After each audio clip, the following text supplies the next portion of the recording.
pledge allegiance to the flag of the United States of America and to the republic for which it stands, one nation, under God, indivisible, with liberty and justice for all. Good morning, everybody. Good morning. We'll go into the approval of the board minutes. Make a motion that we approve the minutes for March 7th, 2023. No second. Any public comment? Seeing none, all in favor? Aye.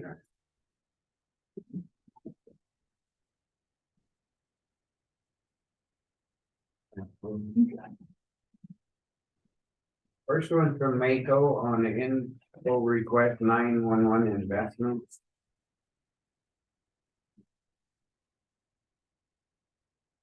We are trying to gathering data for efforts regarding House Bill 597, which diverts percentage of 911 grant funds for procurement of networks, which is failing.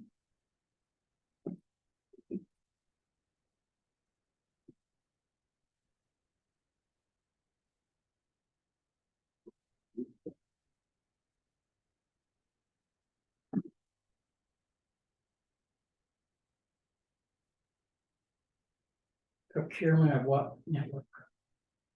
The 911 network is failing? Well, John, I understand that they're trying to take a percentage of it to put it towards, I tried to look up that bill. And it seems like that, I have such a hard time understanding bills, it seems like they're trying to take something from it. To put towards the actual network. Divert. This is in the legislature. Yeah.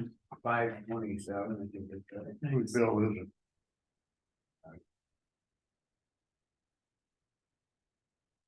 The next one is from the Department of Natural Resources and Conservation, a workshop day. Infrastructure funding workshop in person and webinar, rural water. Water fed solid waste action.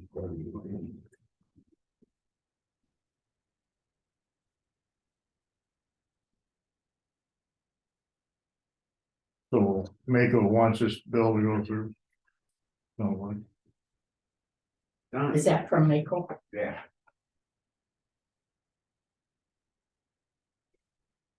The next one's meadow or from planning board. It's from Linda.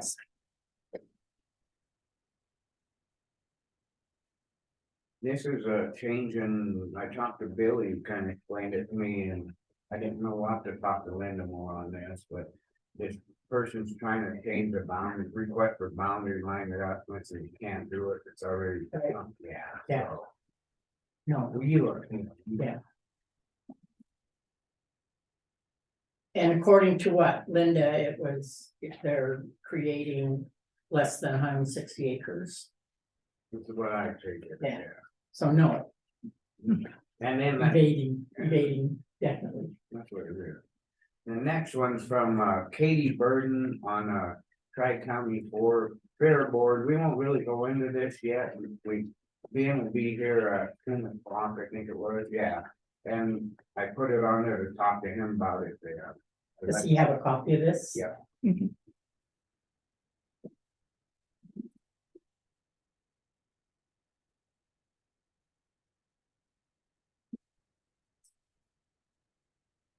Next one's from National Inventory of Dams Condition Status to FERC license and exemptions.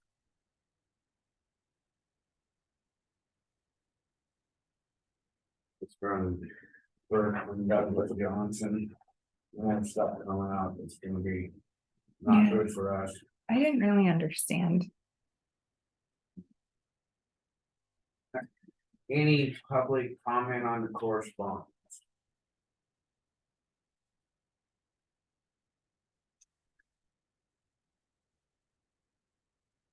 Okay, well, we'll go right into public comment. Blaine has a comment. Go ahead, Blaine. Good morning. I was just going to comment on that FERC letter. it sounds like there'll be some new way of reporting, and that if you're potentially under investigation, if your dam has issues, then they'll report it that way. So that's way that's the way I was interpreting the letter. Okay, thanks. Does that mean more red tape? No. Yeah. But it's gonna cost us more, cause then they'll have to review and then we're gonna have Great West look at it. Yeah, it's gonna cost us, yeah. Never ends. Any public comment?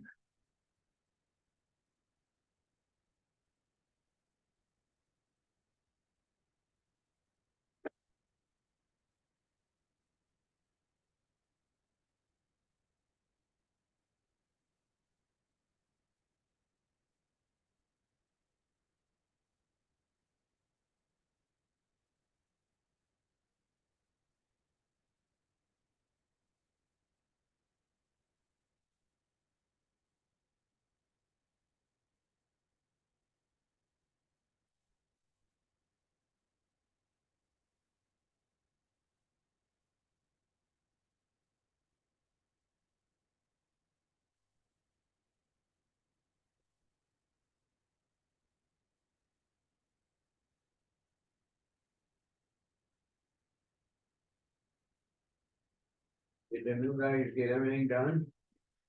New guys. Who? Those two guys? Oh, they have, I'm just waiting for the results to come back. Still waiting? They went in on Friday, Oh, so, Waiting on what? pre-employment screens up at Granite County Medical Center. I'm just waiting on results. So where does it get mailed to? This was a very, very big learning curve to set this up with Granite County Medical Center. Figuring this out with them up there, she said that, typically they would send that ChemNet would get us set up so we would be able to see everything online. But the way it goes now is she sends me the carbon copy from when they went in, and ChemNet will either call me, she said, and if I don't hear from them today, I need to call them with the number from the carbon copy. did you get the carbon I copy? haven't received it yet. I'm assuming I will get it today. So they don't do it up there, they send it off They somewhere? collect it, yeah, up there, and then They send can it off. test it? They can't. They can't, they just collect it and send it off, which is why we had to do all the paper. It was a very big learning curve to. But now we're set up and we can So it'll send be people easier. up there. Yeah, sheriff's office can send, we're all set up to send people up there now. I'm just getting scared that stuff keeps dragging with the roots on it. But I know it's nothing we can do. Yeah.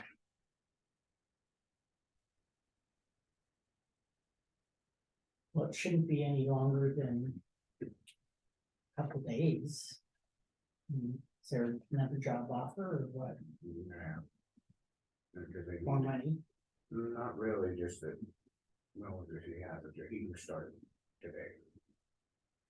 Oh, They just be getting a spook that just keep dragging out and out, and what's next? And I said, I don't know. I didn't know it was this big a deal to hire somebody.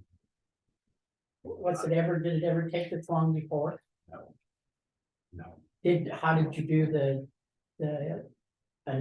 drug analysis? We or drug just sent screening? them in, they just. They went in sent and them got to it done. Missoula. Done, they brought. The company that we sent them to no longer does it. So we didn't have, is what slowed us down up here is legally you have to have a chain of custody set up with a company in order to send them. And we did not have that because the company we were using went out of business or does not do it anymore. Unlike the other company. it's been setting that up. 2 years ago when we did it, and I guess didn't. Well, the one thing is, I guess.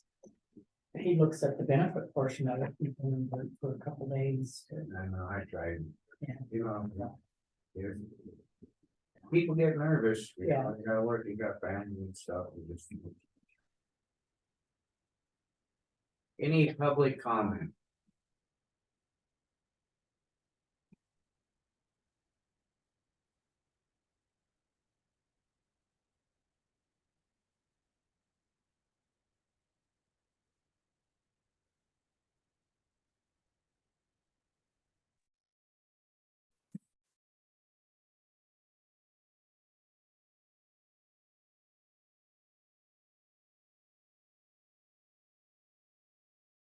So Great West went up there and inspected the dam this winter. That when we all went up there, What month that claim? Wasn't that before?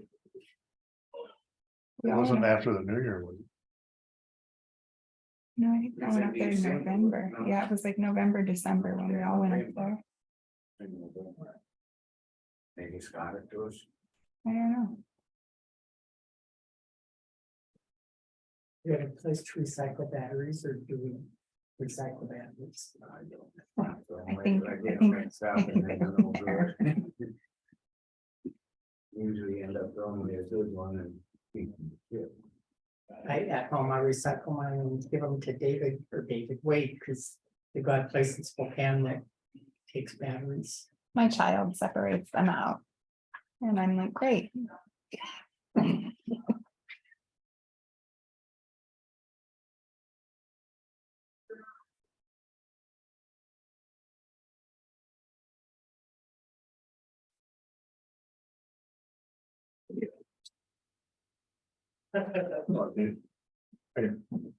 Oh.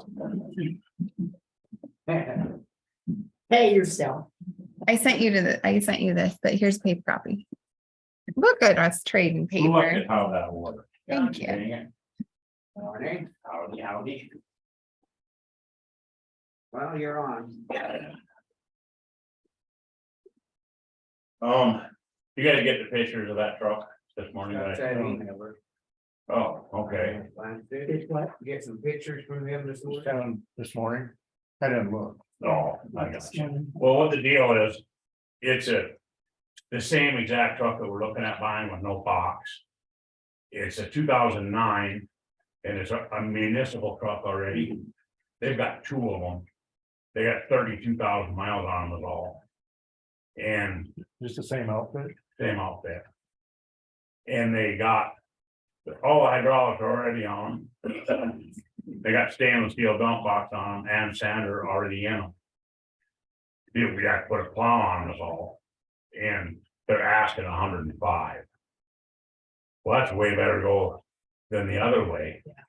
You know, They get two. you can buy two of them for the price that we're paying to put the one together. Yeah, So where were these used at? They're either in Denver or Salt Lake, I'm not sure. But they're in Oregon. That woodpecker truck, they just go around buying trucks, you know. They're 30,000 miles less on these than they were on the other. what's the other one? What year's that?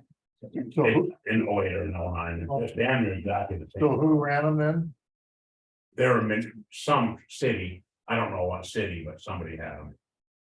And then they got rid of them after so many years, you know. And that's probably on that rotation thing like we used to be on. They can afford it. Yeah. But boy, there's no miles. They can't turn the mileage back or something? I got 30 miles, 30,000. Like, Up there just in a city though, running around in a city. yeah, So anyway, it's damn well worth looking. When I look at the other one, that's, they're gonna be there, so. I don't know. If we can get two for the price of one, then it'd be kind of dumb not to. I'm like, I mean, that's just me. so now you want two of them? Well, it'd be that we would buy both of them, because we'd be paying the same for that one. Yeah, We have to buy a box and everything else, where these got the box on and get two. makes sense to me. Yeah, we just have to buy the plows, right? That's by the flowers. Same as the other. I mean, they look too good almost to be true. For that kind of money, you know what I mean? But they're, I don't know. I just wanted to bring it up, so. Where at in Oregon are they? Hamilton. Where we bought the other trucks, so. Do you know when you might be going? Not until they get there, they won't be there till next week, so. You're right. What's up? The only one that would be, last one. You guys said it was nice.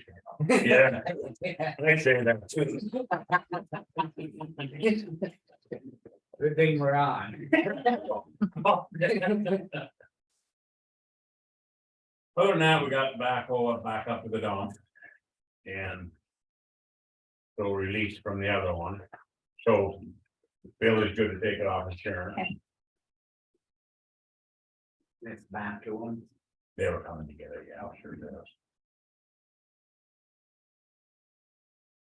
And we're just throwing sand, pretty much. I couldn't believe how the East Fork drifted in that one day. Yeah, I mean, it seemed like it only blew for like 2 hours at the most up there. yeah, Johnny said it was pretty tight. When he went up there the next morning. But he went to the lake then as well, you know, and same deal. Mhm. After now, it should be held down. Got Yeah. Pretty warm. You know. Yeah.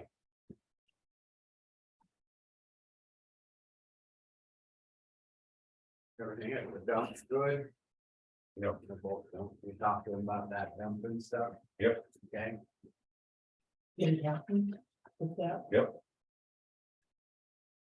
Yep. What is it? Just some in the pickup. I don't know what it was, but it's took care of. We got a cattle guard on these, I got to looking at that, do we need that cattle guard? By Munis driveway? If Mungus is gonna graze their land. Are they? I don't know if they are or not. I don't know. There's nothing fenced around her house, There's nothing fenced, yeah. Let's find out, because if not, let's fill it in. yeah, I mean, if you're going that route, do we need to go off the highway? I think I keep that one there, If there's I don't like it. something comes through, Well, if they're moving cows up the highway or something. oh, yeah. Yeah, if you could find out about that, It we'll will, get rid of the headache. yeah, no doubt about it. And then what were we gonna talk about on the millings? Blaine said we had to have it on because it's over 80. But we talked about it, so I mean, it's just back on again, because he thought we better have it on, right, Blaine?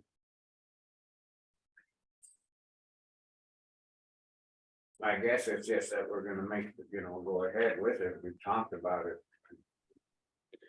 Motion is. Oh. Yeah, you need a Uh, motion.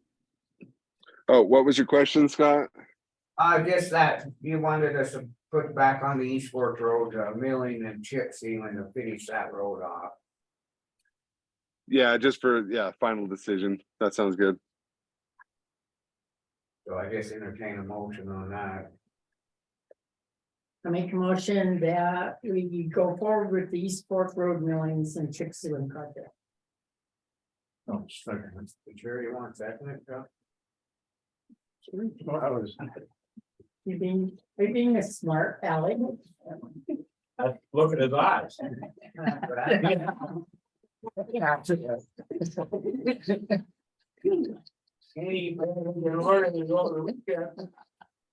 Any public comments?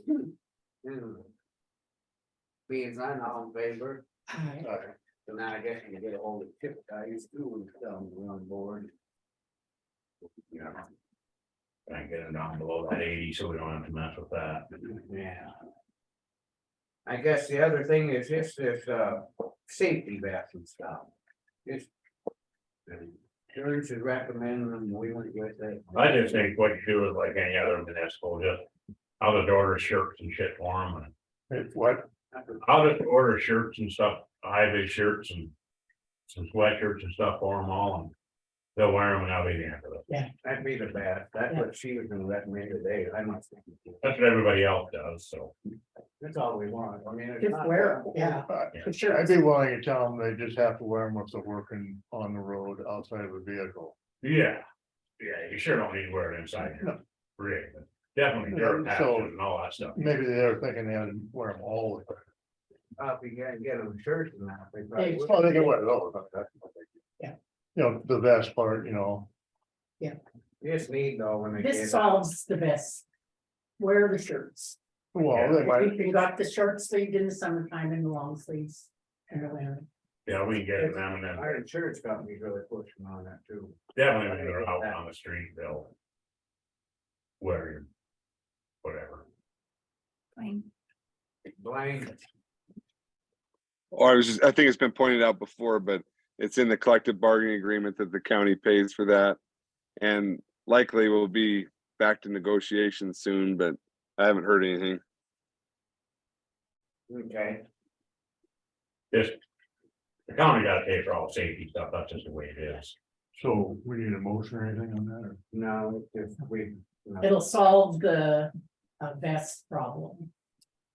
Yeah. But they need to wear their shirts as part of their work uniform type thing, I guess. Yeah, Well, it's gonna help us if we can start getting that born problem or that. Mod factor down to Yeah. a good way up. It's not just the, you guys, it's the whole thing, the kind of, so how could the, well, not back there ain't up because of the road, because you haven't had anything. Yeah, that they go back to the year, it's what they said. Yeah. mod factor is the whole county. We're And- just We'd trying like to- you guys to be a little safer in the courthouse now. Yeah, We're paying 13,000. I'll wear one. $13,000 complex. Trying to get it down some with everything. Okay, so other than that, did you order that patcher? Yeah, I've got every, I haven't did the final order yet because he's in Vegas still Monday, so. But he's getting it coming. Okay, you guys got anything else? You know, I haven't signed any invoice on him, but he's taking care of it while he's there, so. He should be, And that's what he'll just go get done, save the rate, right? Yeah. We were saying. just waiting till he gets back and I'll have exact everything. Where are we at with? The other guys, you know? I'm hoping to find out today. We were just talking about before the meeting, so we're just trying to figure out. Hopefully we know today. Tuesday, they should. Mhm. Anything else?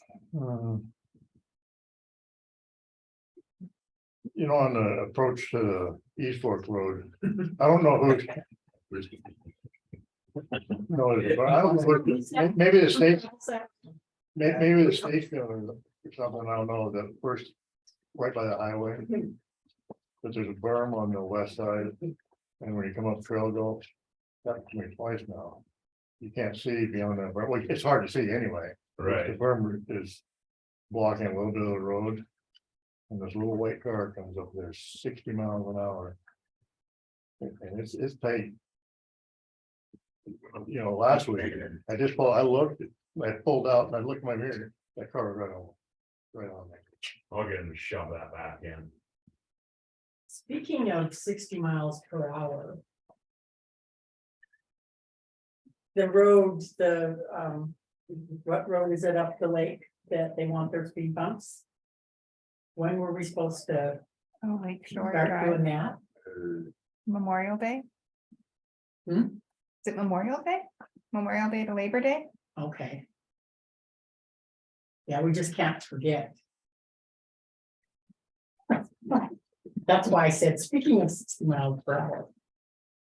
Just refreshing What? that you, What, you know, the lights. I can't remember what did we decide to do. We decided, yeah, he was getting speed bumps and he was going, well, We did, and we said. I was because- against the speed bump. Just leave the pothole there. Well, you're getting that new coal patch thing, right? So you gotta be able to fix those potholes in a big Well, but old. if you look down there where they want the speed bump, now it's all down out. Well, that's all I got.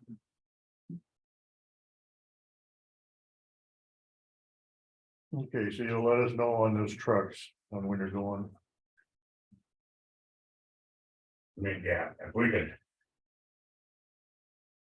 Get them for the right price, what do you guys think of getting them both? Yeah. If they come as a pair, Well, I mean, you can buy it one, but maybe if you can make use of them, and we already decided we were gonna spend that amount. Or if we got it cheaper because we only needed one, what would that decision be? I think we just get both of them. You think? Well, then you got one on each end of the county. You know. Yeah, it goes smaller. I mean, They're coming. the answer is within 2 years, how many more roads are gonna be open? Yeah. Well, there's people already asking. And who knows that answer? I have no Yeah. clue. But Yeah, and that's. It's the way it is, it's this. I think, look, cross that bridge when we have a different deal, you know. So on the, what was it, Billy? Did you talk with Billy on your new hires when you were gonna wait, and when, as soon as that screening comes As back? soon as I hear back on that, I'll call him and he can get a hold of them and have them start. Mhm. So when did you wanna put them? I just think as soon as they can go, we better need to get them going, Mhm. was my thought. We hear today. Can we hear today? If Would we hear Hopefully, today? I hope so. I'm And then hoping maybe they can today. start, I mean, I'm not, just because of you're saying with what you're saying. Well, I mean, if we hear today, we'll just let them start Yeah. tomorrow, Mhm. and we're definitely gonna hear by tomorrow, Yeah, Mhm. you think, Yeah. so. And I'm gonna put them on that, Tuesday to Friday shift. That way. Then we got a couple of guys on each side doing that too, because, you know, we got them split right now. So that'd be good too. Yeah. So. Yeah, as soon as they, that's all we're waiting on, right? We have nothing else to wait on. That's all we're waiting on, yeah. Yeah, everything they else is haven't good. Called yet. So that sounds. This has been a pain. Whole new different deal set up than it used to be. It's just here, right? Yeah, Can you? It's that we call didn't today have- and yeah. Check on it, to see, tell me Yeah. where it's coming. I will. Just say, hey, you forgot about us, what's up? It's the chain of custody thing that's set up. That's been the rough part. Alrighty, That's all I have. You guys have anything else? I guess just keep us posted on that stuff and. yeah, and you'll call me right away when you hear. Yeah. it, huh? I will. I'll text you. That's There you fast. go. That way, getting a response from you and I know you got it, otherwise, I didn't get that, she'll say. That's the other way around. Alright, see you later. Have a good Thanks. day. How you doing?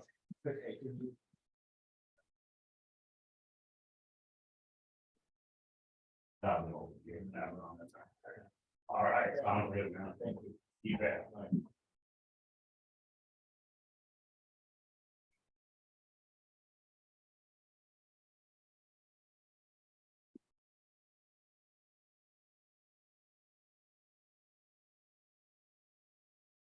I guess.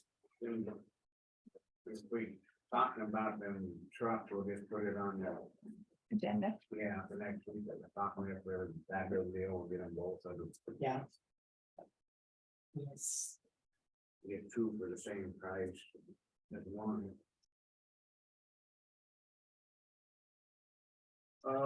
You might as we'll jump for 15 minutes early, we better wait a few minutes.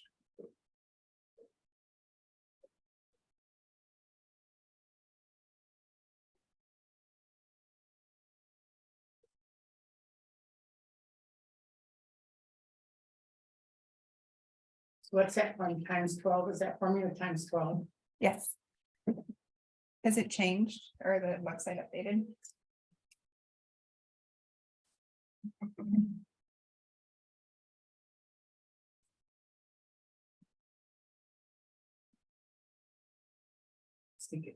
Times what, times what? Like that. Oh, but it's right about the same.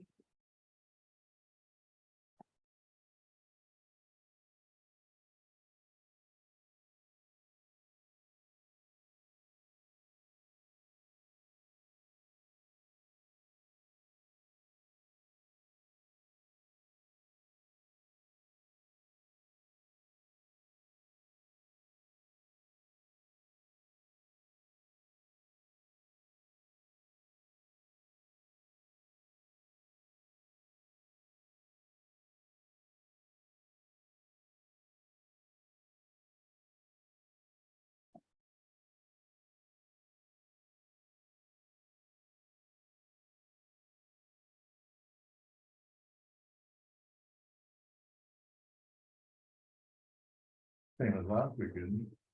Yeah.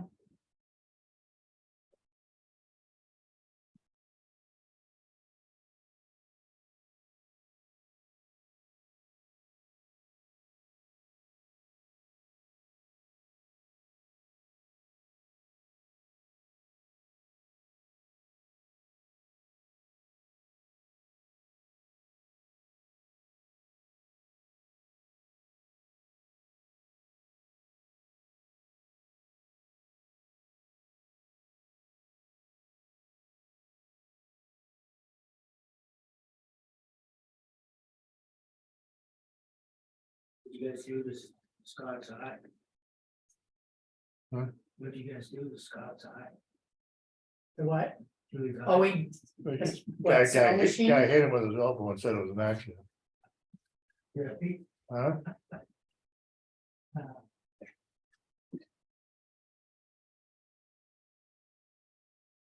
We know that.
All right, well, we'll go to the dam.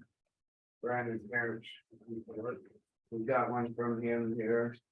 And I like that 64-28-35, 13.8 below full, how many fuel? 13? 13.8. Same as last week.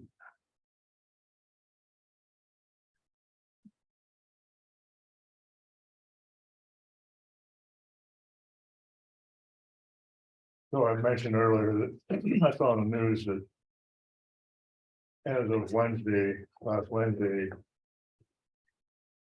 El Nino. El Nino was, I'm get it mixed up, it's officially over.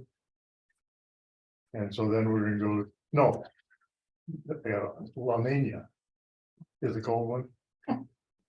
Is officially over as of Wednesday. And now the ocean is gonna start warming up Pacific. It's gonna change supposedly. The weather pattern, Yeah, the next summer, the next, although the next winter will be warm and dry. I'll put this way.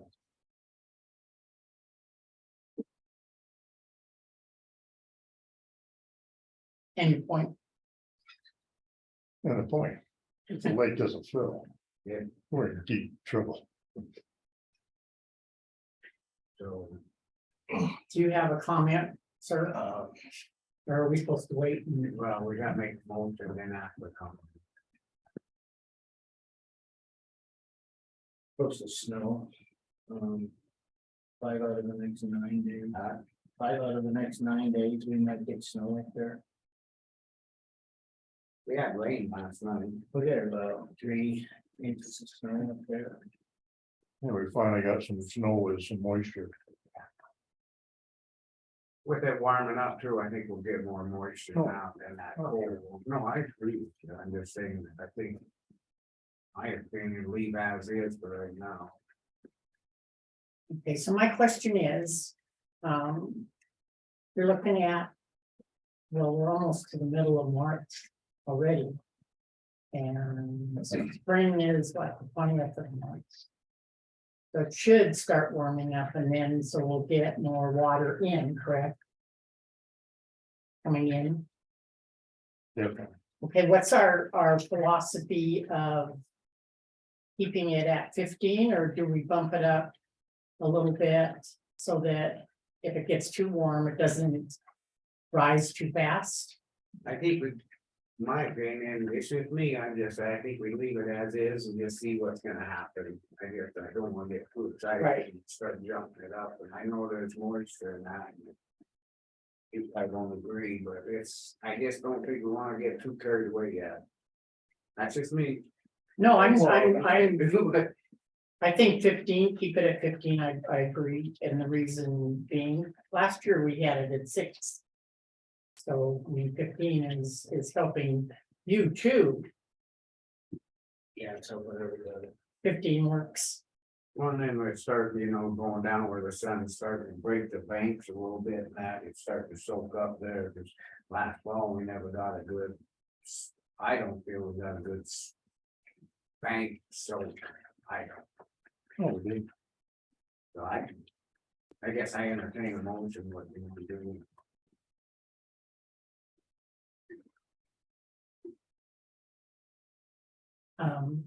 Okay, I will make a motion to keep the outflow at 15. Second? I'll second it. Any public comment? Paul? Anything? I know you want more, but we have. No, it's not that I want, or I just don't wanna see us lose. Anything either. Yesterday we went from 0.35 to 0.37. When it warmed up, because there was a lot of runoff yesterday, even the roads up there were bare. Coming from the ski hill on that, it was 40 degrees there. So it's at a point where it could rise really quick, and then if it's still like 90 stays there. So I don't know. I think we're gonna get more moisture. Well, And like you said, we can only catch it so many times before we can't catch it anymore. About what we need to. I think We don't have to go up 5 CFX at a time, we can go up 1, 2, 3. So, I think we're all in agree with that, but we're all kind of being. Where I am, just still being conservative on it, just. We still gotta get there, once we get past 12, I'll feel a lot better. So right now it's staying the same, which is not bad. I mean, we're not letting out more than. It's coming in the same amount as going out, is that correct? Or is it coming in more? we have more coming in. Got more coming in, Yeah. so then basically. We've got more coming in and less coming out, it's filling. Mhm. And we're almost to. How can you have more coming in There's a glare. Do you Or is it glare? and less coming out? Thank- Instead of saying. You'd have to have equals. What's going out is what's coming in. Well, makes me think it's starting to expand out, and start filling it up, where it's actually staying in and then coming out. What I'm thinking, and the ice is lifting underneath and all that. Next thing will be the fish and game in there on their oxygen thing. That was good. And Well, then right. it starts going out further and he's filling up that big gap, cause I caught a couple icers and they said they drilled down and they hit a great big pocket before they hit one. So, yeah, I've never seen that before. I've been up there fishing, I've drilled all of a sudden. You know, Where's that at? that's it, we, I'm by the old shit house, right? Or- That's that. So it's always been me. But just since we started the meeting, now we're at 0.36. So there's a little more coming in. And by the end of. Okay, so then it's moving up the banks. And getting the banks wet. Just me. And we can, like I said, we can go at one CFS, if you guys decide to do that during the week, you can just call. So, and I won't be here next week, so just call me, whatever you decide. All right, Alrighty, all right. any other public comment on this, anything from Fish and Game? We'll go to fifth, we'll stay at 15 and we'll just keep it going. We didn't vote. All in favor, in favor? Aye. Aye. Sorry. We'll stay at, You guys have a good week. thank you. You too, thank you. All right. See you later.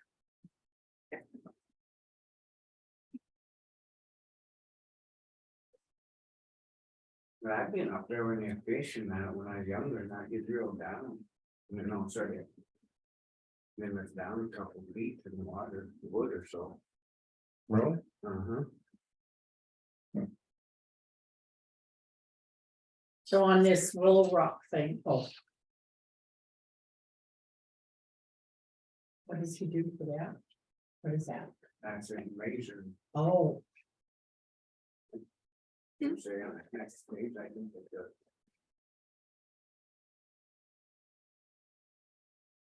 How much shift and What is it? oh, Willow Rock for the movement at Georgetown Lake.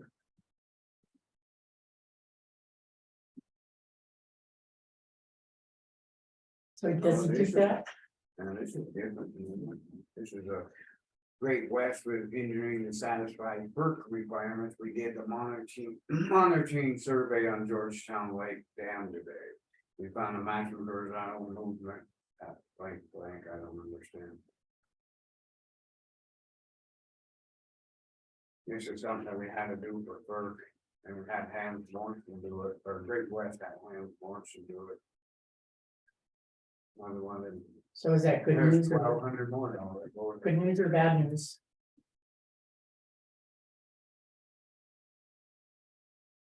For news. It never ends, it just keeps going and going, and then that's the problem, it just keeps bringing more money, more money. So, speaking of the dam situation. Anything from Northwestern Energy? I don't know if Blaine heard anything or not. Blaine, have you heard anything from Northwest Energy? He hopped off.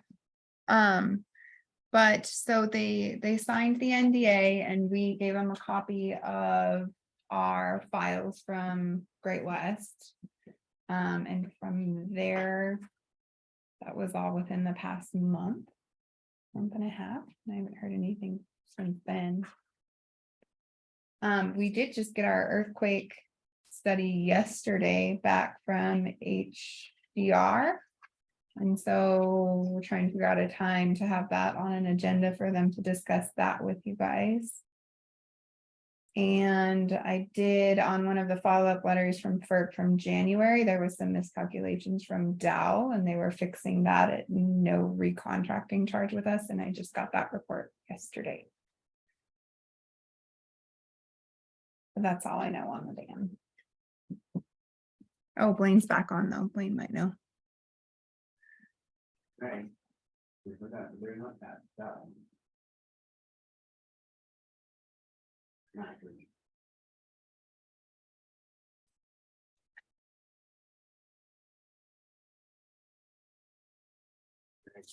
Okay.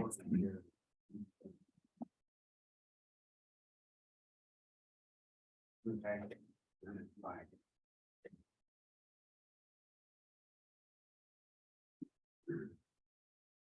I was acting on a fuel stuff there. One, I didn't want to bring it up. Speak up just a little. I, on the phone with Paul asking about that.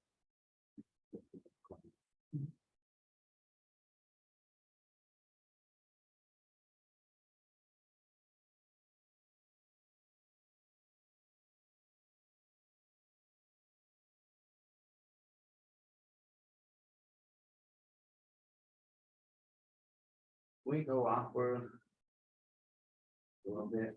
Yep, hold on 1 second.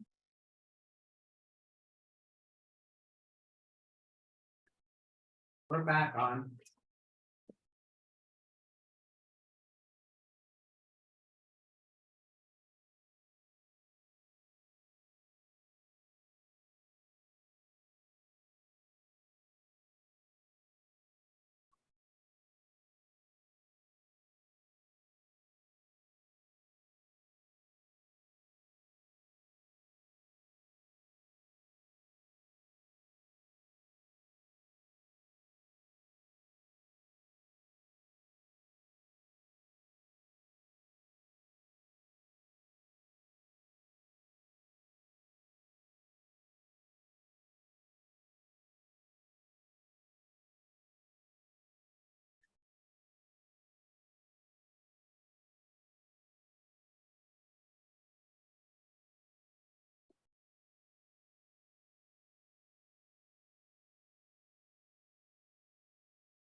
You got some sand out here today, didn't we? Did what? Some sand out there today. Yeah. Who did that? I The think city? City did, didn't they? It may have been our road guys, Might be what? our road guys. Oh, Becky was doing some manual labor work out there yesterday to try to clear up this ice and snow. what? And I think Have a she had- janitor? Yes, I mean, I don't want to see her out there and if she was hurt or something, that's not the job description, I know what will happen. I'm Yeah. not trying to start nothing, but no, this stuff is just like every day, Yeah. I wouldn't put salt out there, you know. Like, wow. Well, we can't talk. touch base on it later. What? I can't. I can talk to you about it a little later on. I just don't want to see that. that Anyone get kind of hurt? thing. We don't want to have other people out there doing that when. Yeah.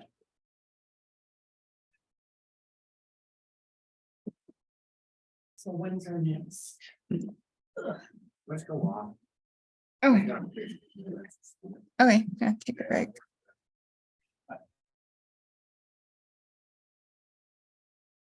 Okay, now we're back on. Katie Burton's on the phone. Okay. Commissioner Hinkle's back in now. Okay. We're waiting on Ben. And So, as Yeah, soon as, a little early. all right, as soon as he gets here, we'll just go ahead and start with yours and then we can go to Ben. That way, I know you gotta get back to work, okay? Yeah, that sounds good. Yeah, just waiting on Ben. Okay, Here comes Ben and Karen right now. And then Okay. we still have one commissioner out. She'll be in a second. Okay. okay. I'll let both of you guys know. We'll go ahead and do Katie's stuff first. And then she can go back to work and then we'll. You guys got the letters? Yes. Everybody's got everything? I guess, what do you want to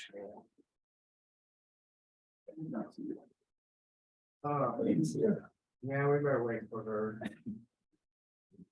Yeah, that's fine.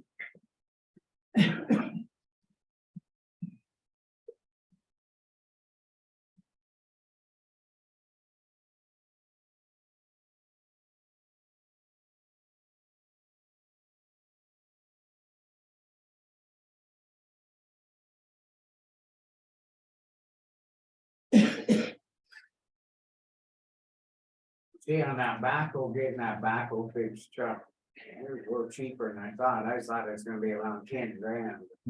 It's $66 million. I think we need to make sure that we take care of it now. He fixed all them doors and everything that needs to be, Sorry. can't speak, you know, there's a view. All right, glancing back, we're gonna start with this, Pike County Fair Board stuff, I guess, Ben, you wanna explain a little better to these guys? I'll try, and then Katie's on the phone as well, so she wrote a letter for you guys to read too. But anyway, the Fair Board got a letter from the Powell County Commissioners. That to me is a little bit confusing. And I don't, at the Fair Board meeting last week. Did you guys get any more headway on that, any more insight on that letter than what we had talked about? When I was there? No, so I guess Stacy Menendez had sent the Powell County Commissioners a letter just pretty plain and simple saying that, the Fair Board had received the letter and that they were gonna have a more formal response after Granite County had the chance to talk to their commissioners. Okay, But, there will be a lot of vacant seats on the Fair Board if that's truly what happened. And a lot of people voice their opinion about that. so anyway, in just quickly summarize what that letter from Powell County said. Was the confusing part to me is it says in there something along the lines of, and I think Katie put it in the top part of her letter. Let's see, the Tri-County Fair Board is empowered to make decisions governing the Tri-County Fair. However, these decisions may not infringe on authority of extension and 4-H to govern the 4-H program. As such, the Board of Powell County Commissioners direct the Tri-County Fair Board to refrain from infringing on the authority of Tri-County Extension and the 4-H offices to make decisions which impact only the 4-H portion of the fair. And to me, and in Katie's letter, it doesn't make a whole lot of sense. For the Fair Board not to have a hand in decision making regarding 4-H portions of the fair. Since it is, the Fair Board's fair, it's not the extension office's fair. Well, that's why we have the board. Yeah. Because they're divided, and that, we don't want to get rid of the board. No, So, and I is that what know it's saying? it doesn't say to get rid of the board, it's just, they're just asking the Fair Board not to get to. Basically to not have any. Well, this is where they confuse, I'm still very confused on what exactly their letter means, I guess. If it's saying don't have any input or any say on the 4-H part of the fair. I don't think that's a very good idea at all. And it doesn't make a whole lot of sense for Granite County to have even members on the fair board. If we're not able to be involved in that section of the fair. Well, I thought that's why we went through them bylaws and getting this stuff figured out, with all that time, and get straightened out and get back on board with what was going on. And that's why we have boards, because then they advise us the stuff that's going on, or they might need something, so why That's- would they want you or us or them take it over? That's not Yeah. right. If we have the authority to make the kids certain rules. Yeah. In 4-H here in Granite County, and every county can have their own idea of the rules, whether it's anything, but once we get to the fair. Then it's a tri-county fair. With the fair board. That helps, So the 4-H decides before you get to the fair. outright. Which if that's. And this is where I'm confused, if that's what they're implying in the letter. That the fair board can't. Dictate rules to our county program itself, that's one thing, and that to me, we've never had an issue of that happening. And so the letter to me is. Just not really needed, if that's what they're implying, so that's where I'm very confused. Okay, so what you're getting out of this is they're saying. That the fair board has no say in what the county 4-H people decide before they get to the fair. Mhm. Is that what they're That's- saying? At the But when they get to the fair, then the fair board, Well, that's where I'm also confused. I don't know. Well, I wonder if the Exactly first what one they shouldn't try to get them on the agenda next week, so. We can actually hear their side and figure out what's going on, and then. Yeah, because my take of it is they want 4-H to have all authority before we get to the fair and at the fair. Yeah, so I really. Get rid of the fair board, we don't need them. well, what kind of decisions does the fair board make now at the fair? And so Katie listed in the second page. I've got it on my. Oh, this is good, Katie. Yes, I've got it. Who are you? This is Stacy Stacy Menendez. Menendez. She's, Hi, Stacy Menendez, I'm on the fair board. Why don't you look here and sit with us? She's a Granite County rep, Okay, and Sorry, our kids are in 4-H. sorry about that. so on this second page from Katie, she did a good job of listing. You know, Like the 4-H. Listing the 4-H sections of the fair. Kind of in that. Second. Part. Well, I guess, So, go ahead, Katie, sorry. so like one of the major concerns that I have is like the fair board sets parameters for things like parents cannot help their kids at fair, parents can't show their animals at fair. They set, like the acceptable animal care practices, the unacceptable ones. The fair board is also allowed to release an animal from fair if it's not well or if it's not being taken care of. Those are just a few of the things that the fair board overlooks while at fair. And then they're also the ones that, the fair board are the ones that find the livestock judges, superintendent. We all pitch in and do the fair setup day.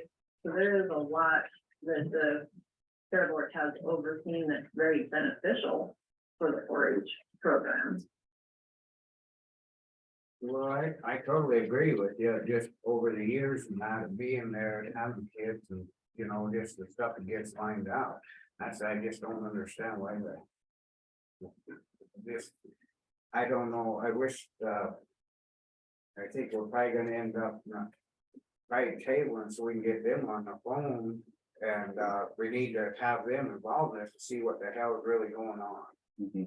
Right. Yeah, And Cause we're all sitting here looking at each other, they're kind of like, what the hell? I'm not sure we'll see. And I what's didn't- Powell County trying to do, say that to get rid of the fair board or what? not get rid of the fair board, but just take away their power. Take away their, Take their power away. It's kind of what it seems to be, so a little background is, I'm fairly new to this, I've been on the fair board a little over a year now. And so I don't have the luxury of knowing the history and that kind of thing, I understand in years past there was, an MOU in place that did get signed by all parties. Outlining who does what, but I think there always has been some constant confusion as far as what the fair board gets to rule over and what the 4-H gets to rule over. My understanding is that the 4-H gets to set their own rules, and if the fair board desires that there needs to be a more restrictive rule in place, we can supersede 4-H rules at the Tri-County Fair itself. Obviously throughout the remainder of the year, it doesn't apply kind of thing. But the question comes up is when there is something fairly controversial, if I can talk, then they want the fair board to decide on 4-H matters and vice versa. And so that is kind of what has brought this to a head. Based on this letter, the language that concerns me is that they are saying that, the county fair board cannot make any decisions governing the Tri-County or can make decisions governing the Tri-County Fair, but they cannot infringe on 4-H authority. So that tells me, are they saying 4-H can do whatever they want at our fair? And the board has no decision. So the language is what I'm like, I didn't know. Yeah.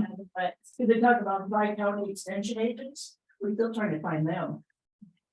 We don't have those, we have county extensions, but not Tri-County. And the one part that got me through the whole letter was this letter was originally drawn up in a private meeting between one Powell County Commissioner and the county extension agent. And From Powell County. that was in Katie's letter, which I believe is all likely what happened, but again, that's hearsay. Hearsay. I was just gonna add that to it. Yes. We can't say for certain, but there's just certain Well, things that don't mesh. They can't even accept this if not all board members are agreed to it and county extension agents, county agents. Sorry, Blaine, go ahead, that's why I hate Zoom. I get- Oh, Blaine's up there? Yeah, and I get- Hi, Blaine. I just hate it, because I'm listening to you guys, and I don't look at the monitor. yeah. It's been labored. I guess this Zoom crap,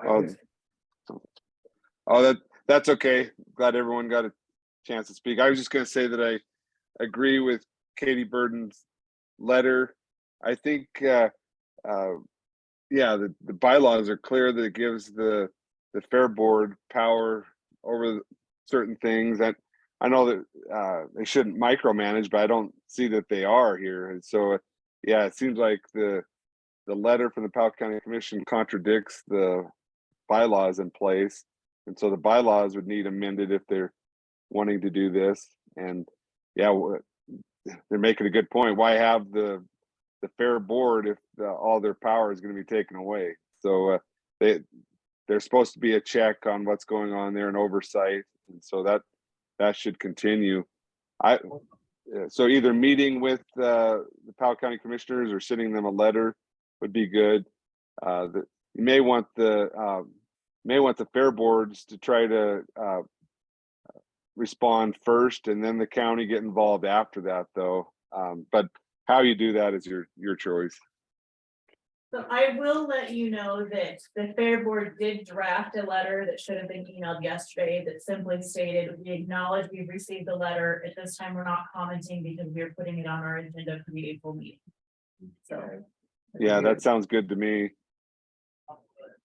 Do you think that we can send a letter to them or something, just try to figure out what, because aren't they kind of trying to put you guys into more too? well, that's what would happen. And I don't think that would be very good for our 4-H yet either, and we need the fair board. And Maybe you need to state we're not ready for public comment. yeah, we need the fair board. And I think, we've had times where we've come to pretty good understanding of how to manage some of those controversial situations that do arise at the fair. So if there is a problem with a certain exhibitor or family or something, then we need to have representatives from the fair board involved, the extension agent, their leaders and their parents all involved. And that has been a very good way for us to handle that. And I'm just, concerned that we need to maybe hit the reset button again. The only thing I kind of agreed with in that letter from the Powell County Commissioners, I guess, they did say that they would like to have a more defined rules and responsibility, and I think everybody agrees with that. We need to have a meeting with everybody to sort out who's actually doing what again, so. Yeah, and then I think that in order, that we need to get them on board too, so we're all on the same page and talking, listen. Yeah. So they don't think we're trying to gang up or whatever, but we resolve this, it's about the kids. Yeah. That's the whole damn thing, about the kids. Oh, we got public, go ahead, I'm sorry. So what I'm getting from this is Granite or Powell County composed this letter. They didn't visit with Granite County saying they were gonna compose this letter. They made the statement about the fair board. They didn't get a hold of the fair board in meeting with this letter. So shouldn't Powell County have gotten a hold of Granite County and said, okay, instead of stating this is what's gonna happen when Granite County. I would think so. You would think so, yeah. I think that's the other heartburn over this is as a Granite County Fair Board member. Yes, Stacy Menezes. There has always been a feeling of how county makes all of this decisions regarding the fair and what goes on, and we have very little say or influence whatsoever. And so it leaves you with this feeling of why am I doing this? And you agree with this, Katie Burton? Yeah, so I would just like to point out that, if you look at the bylaws for the Tri-County Fair, it gives a purpose. And I stated that in my letter, but then, so it's just saying that the Tri-County Fair Board governs all things to do with the Tri-County Fair. But then it says also in there also that Powell County will be responsible for funding the rodeo, the entertainment and stuff like that. So they put in, an exclusion in the bylaws already. So if they want to take away the power from the Tri-County Fair Board, as far as rulings over 4-H goes, there is really no place left for Granite County representatives on the board if they take that power away. I think I agree, yeah, I agree with you. That's the way we have the board and so, we got a couple, go ahead, Blaine. I was just gonna say, I think it either should be I think if the fair board is gonna respond, I think the county should wait and see how that goes instead of sending a letter from the fair board and Granite County. Kind of do it in order, but if you think differently, that's fine. You think, well, I guess I'm the one that said that, send them a letter so that they know that we're acknowledged, that we know about this. I think that way. I think they know that they need to know that you guys come to us. And that's all I'm trying to tell them is that. Yeah, I think that's the best route to do it. Well, So they know it's, if they're gonna do this, it's a fair board. The fair board runs the show, correct? The counties don't. The counties can interject, I would say, if the fair board brings it to the commission on Powell and Granite and say, no, we don't think that this, but it's the fair board. So Powell County can't make that decision. That's another confusing aspect of the letter, in my opinion. too. Big time, is it down? So this is Powell County saying, Let's put it on the agenda and talk to those guys. Well, that's the thing, I just don't blame, I was the one saying send a letter, I think they need to know that we're knowledge, we have letters here, and did you send Tri-County one of these letters, Katie? No, I would. They do know in the acknowledgement from the fair board that we received this letter, there was a statement that said this letter has been forwarded to Granite County Commissioners. So they did have that heads up. Okay. Thought that was appropriate. Yeah, go ahead, Elena. Thank you. For the record, Elena Gagliano, and points of clarification. I'm looking at the webpage for the Tri-County Fair. on the Granite County. And it says it meets the second Thursday of the month. So the question I have, but and I'm not finished. Did you guys have a meeting on March 9th? Yes, we did. That was when we received this letter. Oh, okay. There was one or two fair board members that had received it the day prior. Oh, okay, so now, and I noticed the minutes you've met before, January, I saw the minutes for January, but that's at Powell County. And I didn't see anything for February. But if this is a tribe, a board, and there's 3 of you on this, and I guess Stacy is there and Kathy, you're there. Don't you report back to the commissioners? It's Katie Burton's on the phone relaying them. Thank you. Okay. Sorry, Katie. That's okay. We don't report back to the commissioners unless there's an issue like this. I think I've reported to the commissioners a few times since I've been on the board. But a lot of times it's just, business as usual and not a lot to report on. But this apparently is something that should have been discussed, what you're doing now, which is great. But the minutes,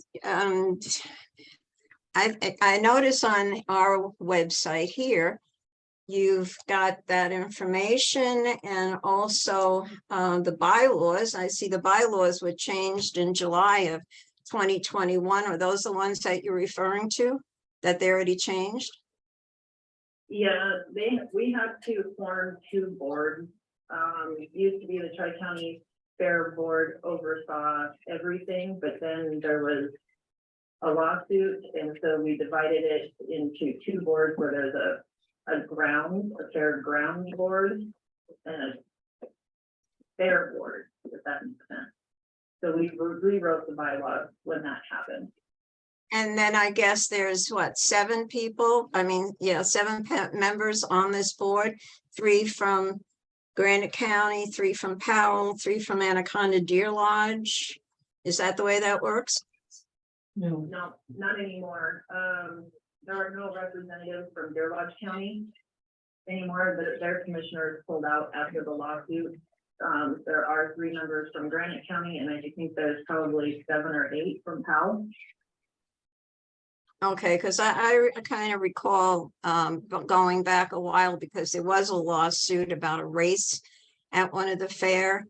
And I thought at that time there was discussion that Granite County was going to pull out too. I may be wrong on that. I don't know, but I think everybody should get together since we are part of this board.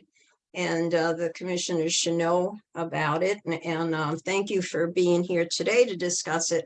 But I agree that it should be put on the agenda for fuller discussion. Thank you. Alright, that was exactly what we were talking about, putting a table in it so we can all get together, re-explain that, so.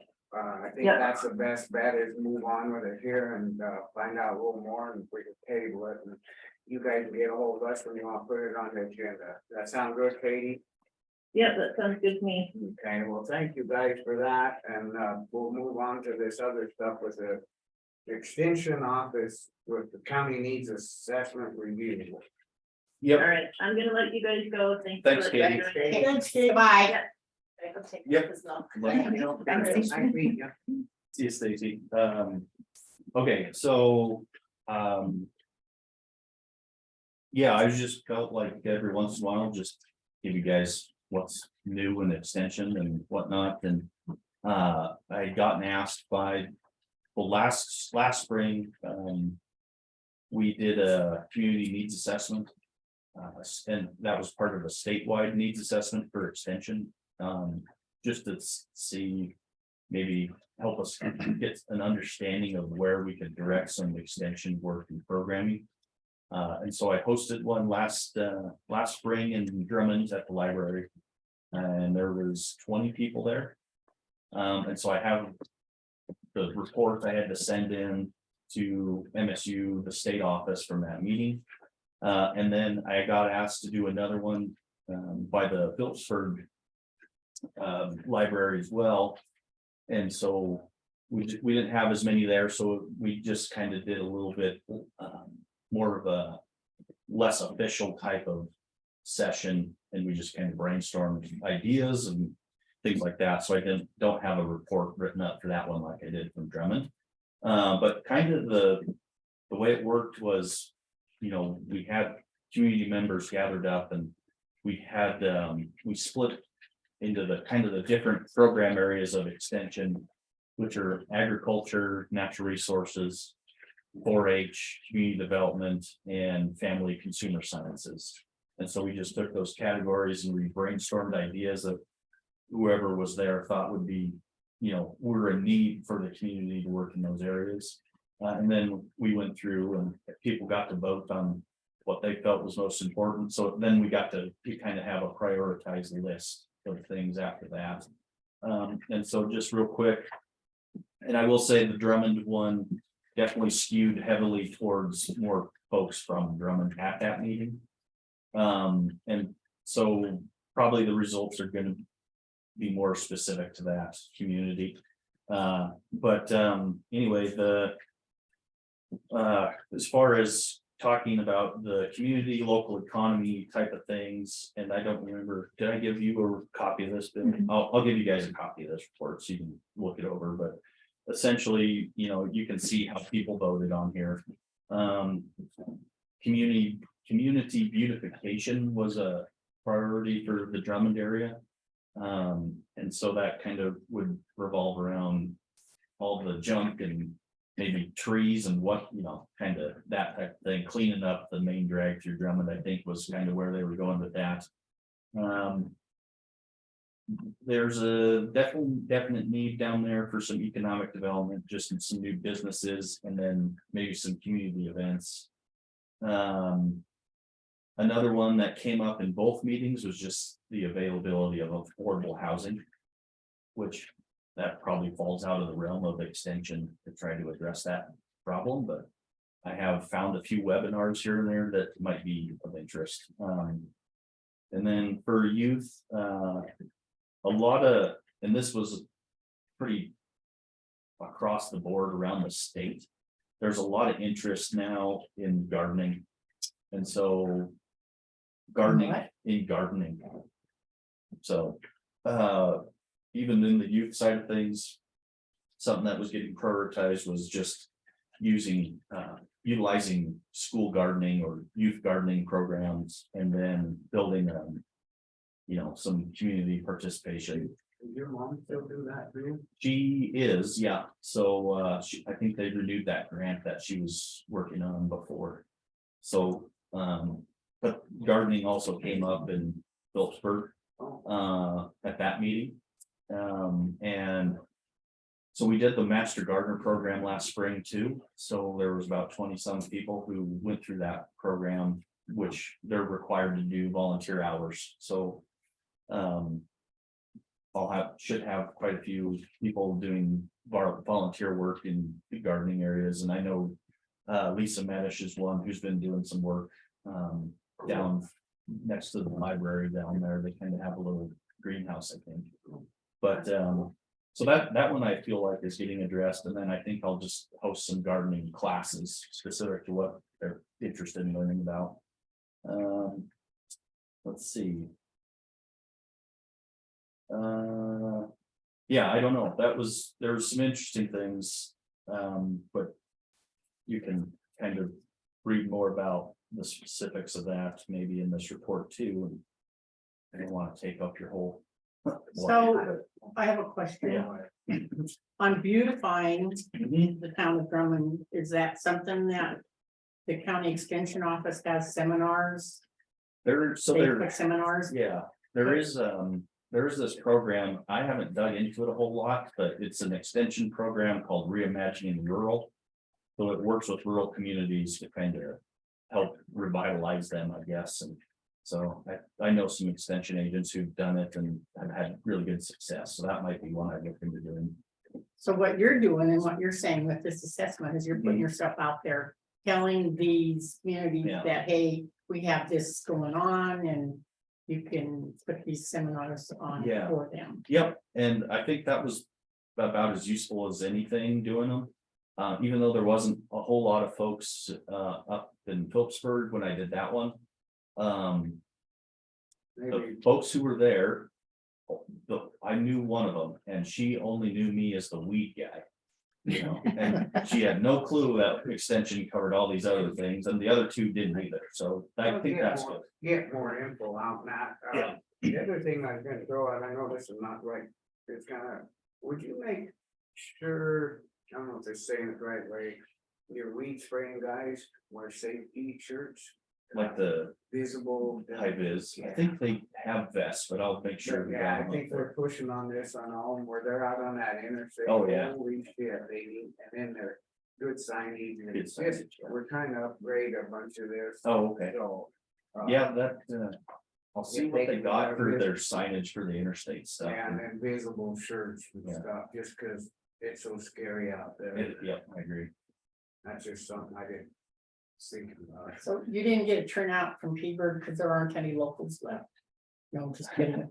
There was, I'm kidding. there was a mixed bag of, I think, how long the people had been around. The one thing that got brought up too in both areas was actually like sounds like there's a group that is working on some sort of recreational area or building or something, and that came up in both For places. the tourists. No, for the locals to have Oh, something, okay. you know, something to do. I don't know exactly, you know, what the plan is, but they just mentioned it to me that there's a group talking about some recreational opportunities or a rec center or something like that, so I don't know. I also ended up doing it again for like the sophomore class in Drummond, because they were working on some sort of community type project, so I helped them figure out maybe a project they could do using the same type of deal, so I can't remember where they landed with that, but Okay. anyway, that's kind of, I figured that'd be something to give you some information No, I on. appreciate it, thanks for the info. And I'll give you a copy of this, so you can look at it if you want. All right, anything else? Well, thank you very much. You Just betcha. keep us posted on that other stuff. Will do. You know, try to get everybody on, get on the same page, see what's going on. Yep, sounds good. All right, thanks. Ed. Yep, we'll see ya. All right, well, we'll be behind, but we'll get into monthly claims.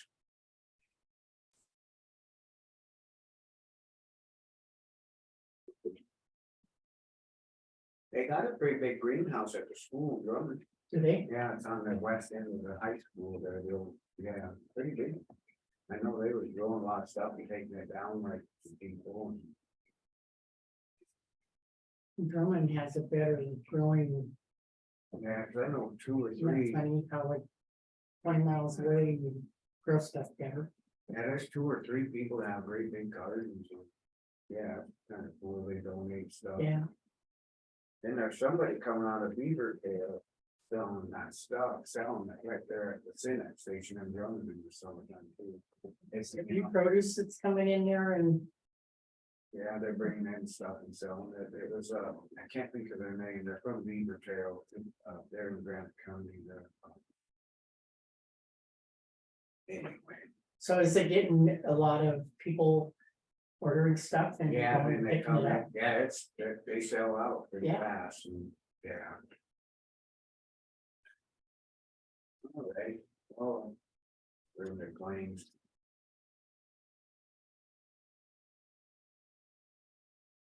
On that fair stuff, I just think we need to have them and the other ones involved, so we know what's really, figure out what's. So I just want to make sure that we're all on the same page. Can we go off so I can answer Chemnet? Huh? Can we go off so I Yeah, can call we can go Chemnet off. back? Thank That's you. Okay, we're back on. I'd entertain a motion to accept the claims. I'll move to accept the claim.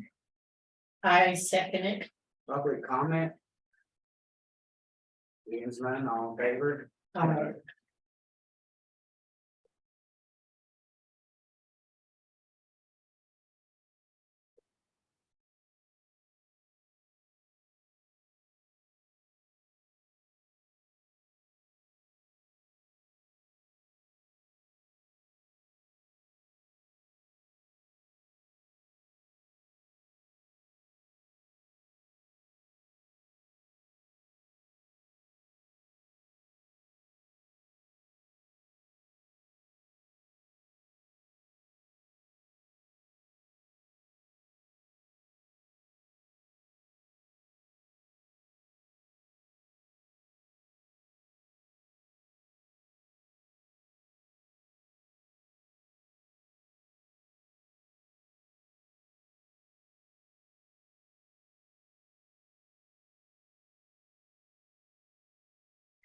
You can, yeah, Who wants? write it to here. Thank you. You did You're well. welcome. I do have the stuff we brainstormed written on like big flip charts. Okay, And Peter, can probably make a list of that too, if you want. Thanks. Oh, yeah.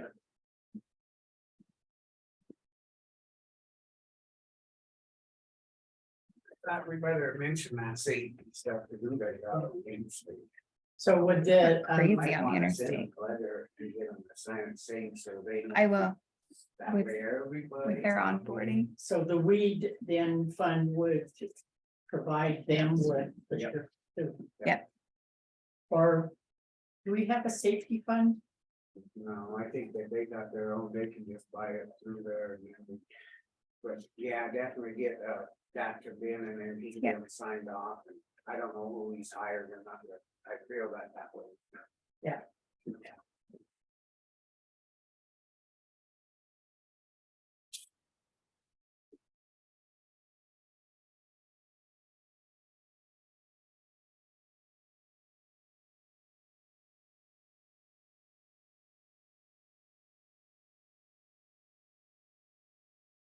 Next one.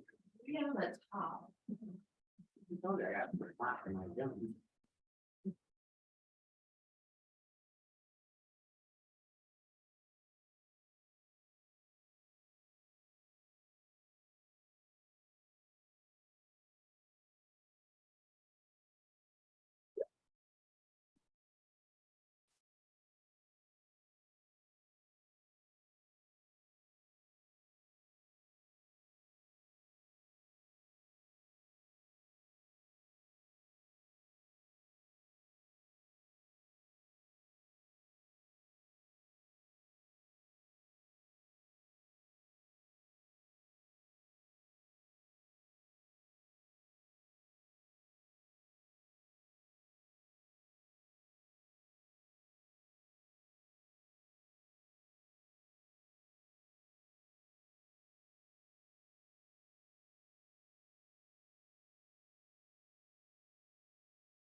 So we're gonna do this, back to this letter from Mako.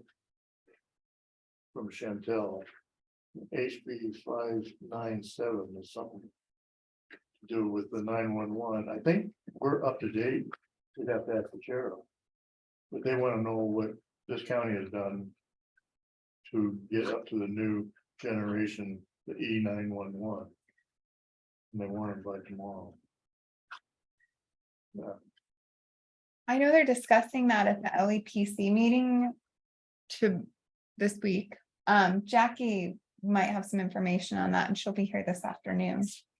It'll be too late. She wants it by tomorrow.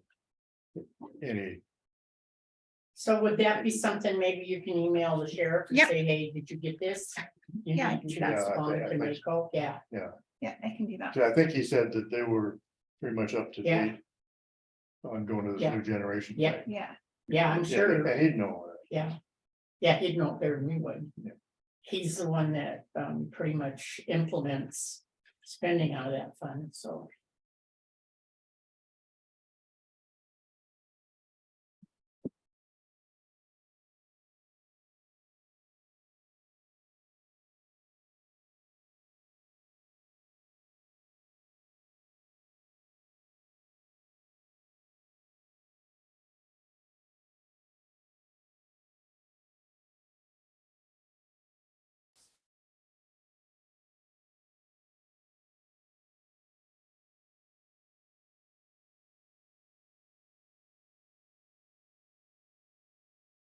So the Drummond Ambulance Trust Fund is in the negative $5,000. 5,493. This is something that Vicky should be watching. Because it's up to the ambulance fund to get money back into that trust fund, because they're spending money out of that trust fund. And it should never be in the negative, and it's over, Where's the money from the trust fund come from? Is there? donations and stuff. But they can't overspend. And she's accepting probably warrants and stuff from them. And it's, On when they go on call, hmm, so the warrants, you mean like when what are they spending it on if they're, I haven't seen any claims come through from the government. they don't, they go right, they're in the treasurer's office, it isn't anything that. The checks go right to the treasurer's office. And they spend money out of this fund, but they're supposed to be money in it. Printed off, so we have it. I think, maybe get Vicky in here and ask her. After right now. Yeah. Claims. Vicky's on vacation, but Teresa's over there. Oh, she's on vacation? Teresa. Reasonable. Well, Teresa isn't gonna know anything about it. But what, in the past, what has happened is. They don't accept any more checks from them until they clear up their account. And it looks like they've been in the negative, they were in the negative last month too. So they're spending Money they don't have. money they don't have.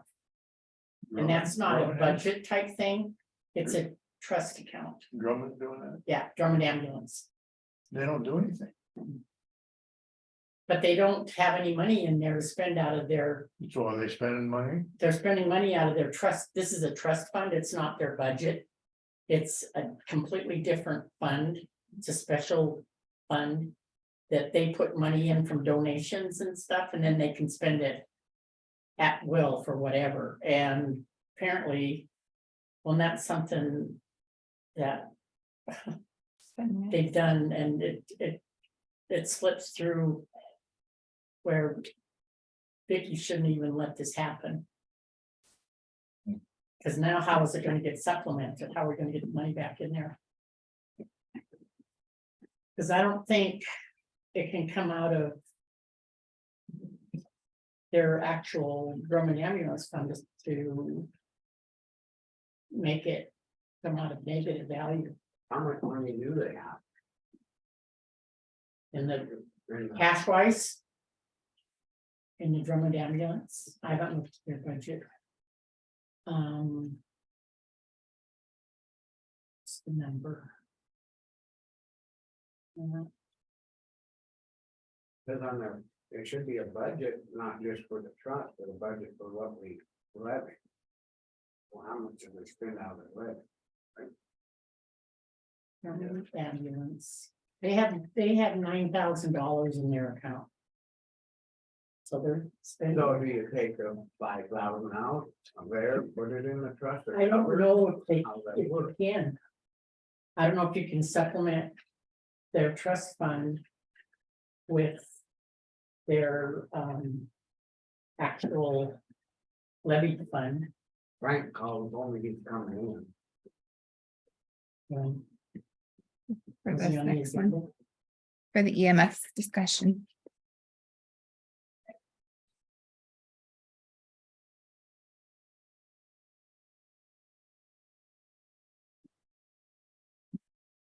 Just ask him. Are we on or off?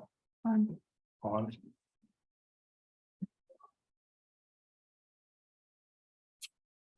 We're gonna go off for a couple minutes, really.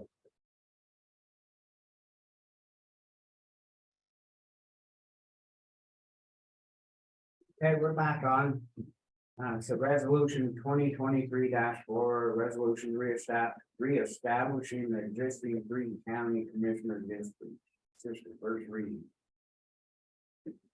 We have them up on the wall there, right? Yeah, and I see there, when you look at the population, there's no way that you can move any of them to gather Yeah. it more equal than what it is right now. It's as equal as it's gonna get. I just changed Good it. I mean, this is the Yeah, first reading. this is the first reading. Naturally, keep it the same as it. I don't know if I should mention it now, but there's a bill in the legislature, I think it passed the House, I'm not sure. Anyway. They wanna make that you may, the commission may decide that a person runs only in their district. So, Yeah, but, and there's counties that do that. I don't think that, we don't wanna do that. no, we don't want to do No, that. no. No way. No. And I think that's been that way. No, that's. It hasn't? It's a new thing, they may run in just one district. I mean, The one, Be di- would- elected by it that. would- the one district would be the only ones that could vote for that commission. yeah, And now it's at large yeah, for us. you know, my point on it was, we represent everybody, Yeah, you know. absolutely. So, Oh, I thought that, it was, they didn't have May in there first, oh, and it was gonna make them. Everybody just run in one district, and then that got changed. no, we need at large. Okay, being this first reading, we'll move on to the town of Phillipsburg requesting letter of support for the MDOT speed study at the intersection of Highway and Broadway up to Sampson Street discussion decision. May have to wait on that. I never heard directly back from the mayor, but I believe he would be coming in. soon. We're just a couple minutes early, so. Why do we need a speed study? I'm trying to slow down because they can't put up a different speed sign unless they do a study. So what do they It's the want? Same as Barsadi did that one down by, Yeah. in there with it. Okay, from the highway up Broadway, isn't that already 25? I thought I it thought it was was. 35 right down there going by the store. I thought that's. Maybe You know, I that's don't where he know. I started. guess that's something maybe he'll bring in and we'll find out. I thought it was 35 until you get right in here. No, I think it's I 25. thought it was Why 25. would they want it? How can you get it lower? I thought they were, I don't know. They have to do a study, but it seems like they never lower them until somebody got hurt or killed. Mhm. That's what happened on the other one, pretty much what they told us. That guy that was in here for the Black Pine one was talking about how data driven they are too, for the engineering study. Mhm. We'll wait on the mayor. There he is. Oh, he's right there. Waiting on me. There he is. We're talking about you. Hello. You're not going. I don't have to.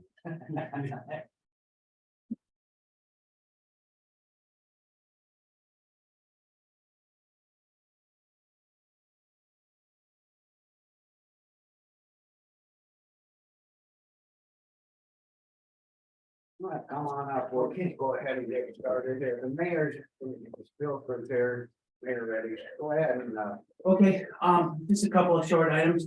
I think maybe we'll deal with the proposed date for our joint session, which we canceled and redid. And I remember sitting here thinking, no, I don't have my thing on me. Well, it's at night, there's probably nothing going on. We're gonna have to move that because that date, it was fixed for our final hearing on our road policy up here with the county planning board. So we gotta attend that. And so I haven't spoken to Mayor Lieber yet about rescheduling, but I'll talk to her at some point before the end of the week, and I'll get a hold of you folks and we can figure out what a better day would be for us. So you still want to do it? It's in April, correct? Right, yeah, And it and was scheduled for the 6th. correct. And so, I mean, I'm so overloaded with stuff. I'm not hooked having it in April per se, but I'll talk to Mayor Lieber and we'll figure out, and then we'll confer with you guys and figure out what works. If it's later in the month of April, that's fine. If it goes into May for some weird reason, that's fine too.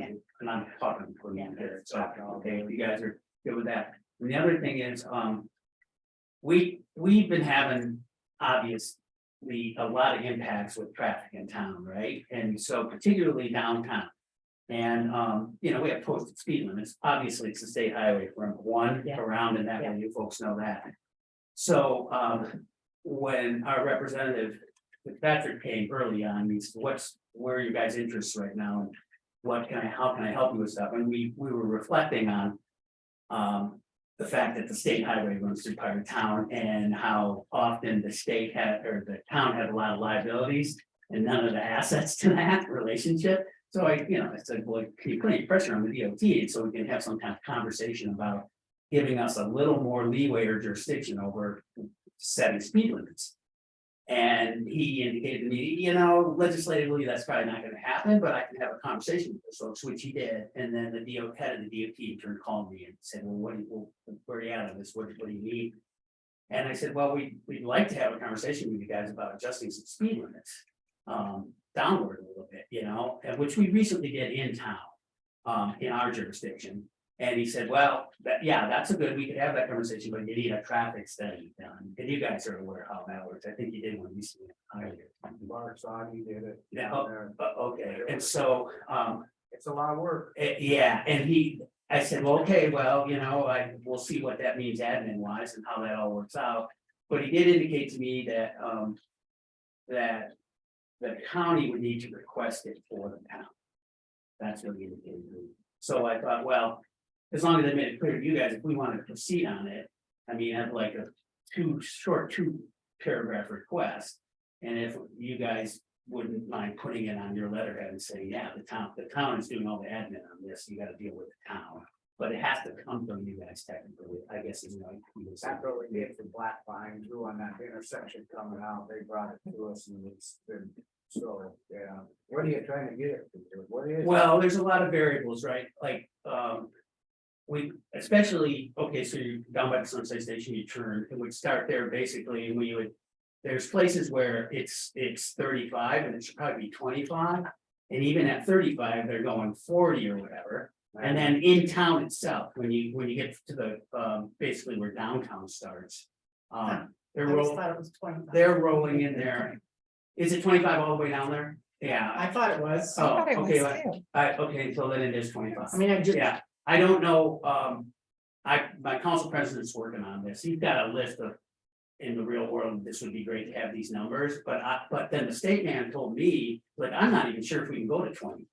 I don't think so. For That's example. in a school district. Okay, so that answers that, but, I think that's what it was. You have to be in a school district, because then you can drop it down to 15 in a school district. right, okay, so passing in front of the school, yeah, and you see those special signs at 20 or whatever. Well, we changed the stuff in town, we brought it down to 20 in places, so this is kind of like the continuation of that, where can we get it? And the DOT individual say to me, like I said, he said, I'm not even sure you can go down to 20 on the state in our jurisdiction. So I guess that basically, what I would do is if we got the letter and just write the letter. yeah, write the letter and then I'd take it from there and the whole thing may implode. It may be like, well, this is not gonna happen. It's just I'm following through on this because my state representative asked me to, because I asked him, Yeah. like, I need more work. Yeah. But, so it's basically just email a short blurb to Billy maybe and you put on letterhead and sign it. Yeah. And then as far as I'm concerned, you guys really don't, Yeah. I mean, I keep you apprised on what's going on, but you would have no admin on this at all. basically. Yeah, I'm thinking it's 25, I could be wrong. Yeah, I think it is down there. I think Yeah. it is 25, so there's a couple of different, we would like to see it. 20 and even the last block, maybe even 15, because it's really complicated and. We don't have line of sight, right? You can park a big 6-pack on the corner and people are coming out into the center lane to look to see both ways, so that stuff we can handle. But we're limited because of state jurisdiction. Where that comes down off the hill though. And it comes in by the stoplight, if you had like a school crossing, then kids are always, I see them all the time coming down there to go to the library and I said, might use that. That's a really good point, because That's one of the problem areas, it's at the main intersection going that way towards school and hospital and coming down. And of course, my house is right there, and I can hear them like squealing on the wheels. They get past the intersection, they go a little bit by the theater, and then they nail it, and they're going right past the school. So that's a good thought, the school I think district. that'll help you Yeah. more on your. If you could, I mean, or is it too far from the school to consider this? You mean crossing the street and I Samson, don't see Samson? it today, but the other day, there's a whole herd of them coming down. Oh, yeah, Coming down either go to the candy place, I mean, they're crossing that quite a bit. A herd. Yeah. Wow. Which leads into the whole, just to let you guys know, we're putting together a proposal to go to the state commission on the deer.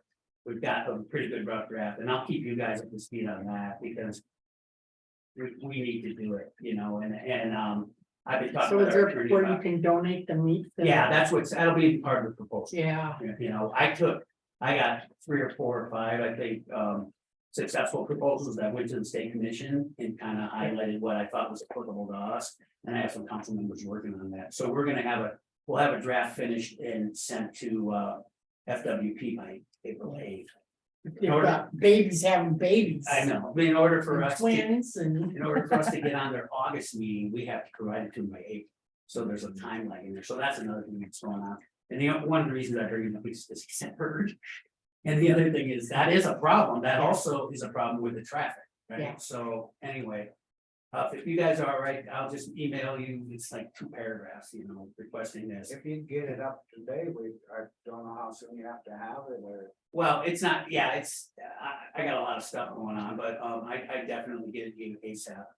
And then Put it on, we gin and next week and sign it. that'd be great. So we have to make a motion on I don't think until we'll just put on this. For next week. that? Discussion decision. I don't know, I'm not real, what do I want to say, enthusiastic or positive in my mind about the potential outcome of this. But again, it's just following worth the through, try. it's worth the try and it's following through. And the other thing is, it puts us on their radar more, because I realize that there's levels of bureaucracy, like you've got the head administrator, and then you've got the regional administrator, and it goes down the system, and I'd like to have those people come over here and pay attention a little bit more to us, like physically drive around and walk around and talk to people or whatever, and so I want to try to cultivate a better relationship with them communication wise, you know, and but I'll keep you guys up to speed on that conversation. Up to speed. Yeah. Here we go. Birds, we got speed, we got everything. Now, kind of, okay. Yeah, all right, okay, I'm good, so, all right, thank you very much. Thank you. I'll talk to you. Be in touch, Okay. yeah.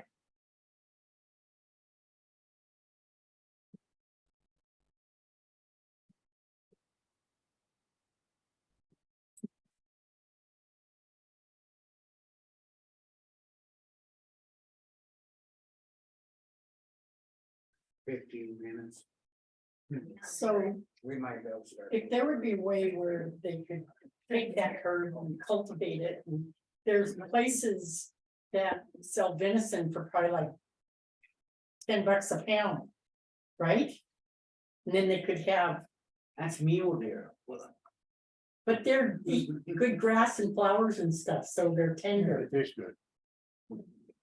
They don't go out and have to run and find their food, There's no Sweet mule deer on peas the and- planet that tastes good. I'm sorry.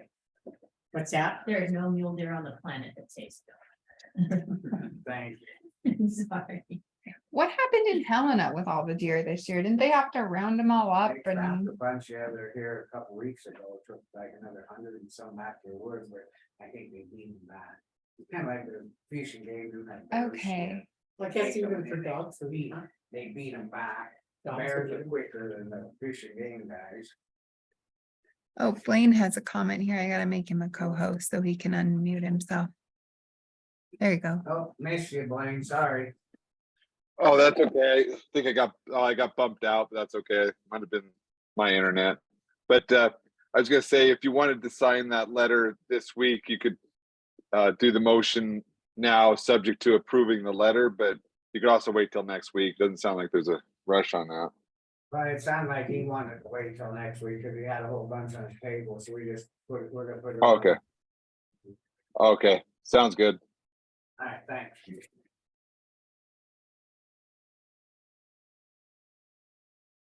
Not sure who's all, Catherine. Yeah.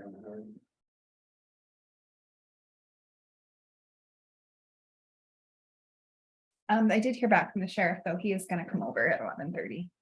So the sheriff is gonna come over at 11:30 though. We'll have to wait. It's fine. What's it like to go like you, grandma?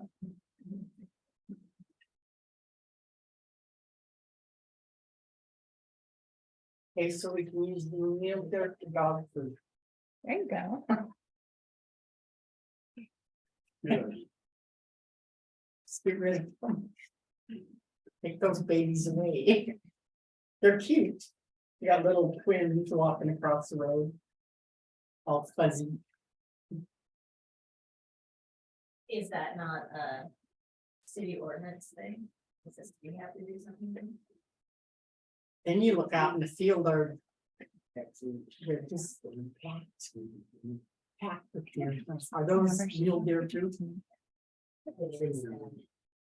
We have a few too many predators up high now, they get pushed down. But it's easy down here, so it's easy to. You know, the reproduction goes up. You don't want. What is that disease they get? What? Remember. What is it called? Yeah, you don't want a loose hunt situation, though. Like where they get so overpopulated. Yeah. That would be horrible. And then you can worry about it. Disposal. How are you gonna dispose of it? So. It's on P-Burg's agenda. Not ours. That'd be awful. I'd do it countywide, wouldn't it? Well, and there's some in Drummond that population control between the interstate. and Yeah. Yeah. Yeah, I mean, that's sad to say, but.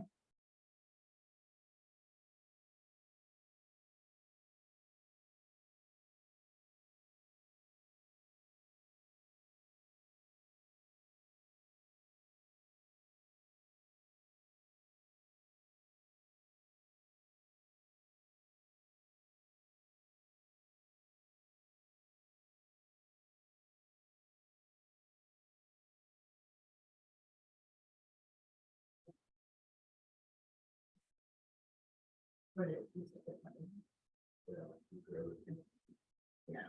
I thought it was-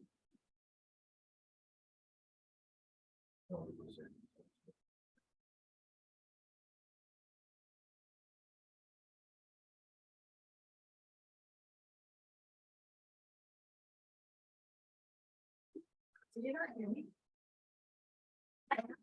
All that other one. I asked what it's like to be old like you, Grandma. Oh. Do you get a picture? Yeah, just last night I did. Let's see. I just sitting one there. It's little, it's like 5 pounds. Is it really? Yeah, 5 pounds. Is it? She cute. Yeah, it looks like a midget. Probably won't break her, I just want. Congratulations. Hey, no, I can't hear it here. Any of that bass noise out there? I don't have any radars there. precious. I need to get you to see her. Just like you. Oh, shit, poor kid. Another little Hatfield. No. Did you see it? It was, oh, there.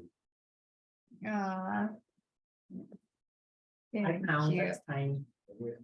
That is super tiny. Yeah, like Garrett weighs 6 pounds, 8 ounces, so. He just said it should be possible. Oh, she looks. Yeah, she's like, I'm gone. That's pretty cool. Yeah. How's Calvin? Fast. I don't know how big on the boys are doing it. Good. Julie, he was out of there yesterday. Oh, yeah. He worked there all day yesterday, he was backwards first. Oh, okay, that's stuff. Oh. Yeah, let it get around. I tried still hunting everything, got stuff right on the mouth, at least 3 feet after a while. Well, and then you don't know when you're gonna fall through the ice, like the iceberg, and when you do, then you are stuck. Yeah, and I used to throw it like that hard, with chains big enough there, and we was up there, moving right through. Chains go off, instead of one, but it's been big heavy. There's Catherine.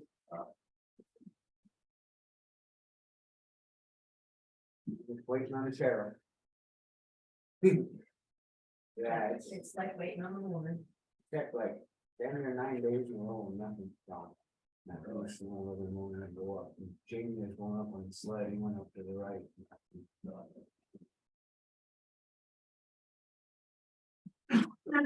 We're back. Here. It's dead. Yeah.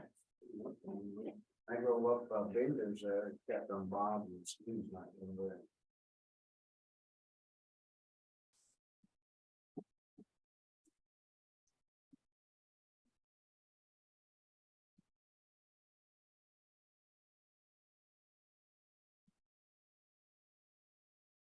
Supposed to meet with Kenji for lunch, but then I'm going, nothing can wait.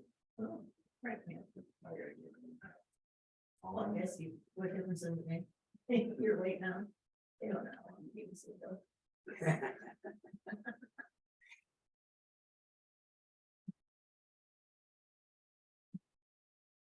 We went up in bowls, up in Gold Creek. Yeah. It's not a spot for me. That's, I damn near died. Really? Was climbing up the fifth bowl and got up there and rolled Bill's sled back down. Cause the wind was blowing hard, you couldn't see it, just like sand, and anyway, I let off and I hit, and they got all triple. Then finally I got back to the bottom and I took off, got the top, and right when I got top, I just got on it, cause it. And I flew just like that, and I was pretty long, it's over 6 feet to the bottom. We were stuck there for over 2 hours. Oh, yeah. And then we got it out, finally went up on top, and there's 11 feet of snow at 8,500 feet, right there at Olson's cabin. Really? On that side, but on this side, you know, Yeah. that side just loaded with snow, isn't that weird? Yeah. Clark Fork drainage is not good. Yeah. When you get on the other side, it's just crazy snow. 11 feet. Oh. That was up over the top of the cabin, and they were shoveling it off, and listen, I kept saying, this is God's command, and God could keep it. We're not supposed to let it get to heaven, so I had to do it on top of it. Really rough, oh, man. I mean, it'd be great to have a cabin in the mountains, but I don't wanna do that much work. And yeah, and then my Sunday, they're heading to Minnetonka, that's higher. And when it's below zero, why are we all sitting on the beach? Well, it's too hot, but I'm sure I could find somewhere where it was like 65. You see a lot of these people, they get out of there, and go, but then all of a sudden they're right back too. Yeah, right. How many people? I think Garrett would leave all winter long if he could. Just because he hates the whole time. What's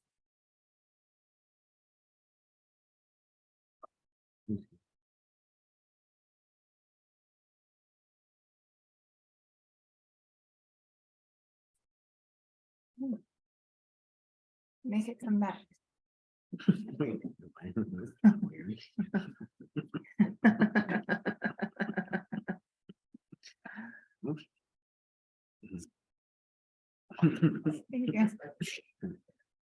Yeah.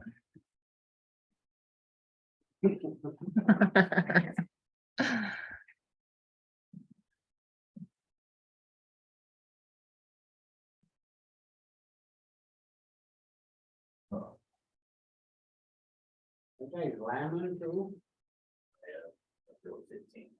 Sutton's kidding. Huh? Sutton's kidding. His goats had kids this morning.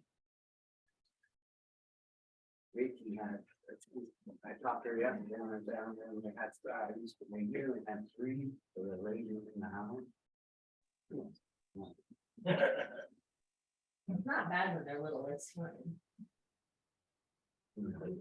Yeah. Mine get kicked to the drive fairly quickly.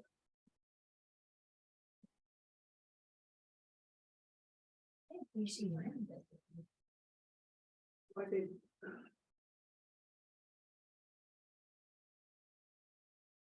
I think we'll go ahead and get started. And who knows with Scott, if he's on call as well. If you guys want comments, come on up and whatever.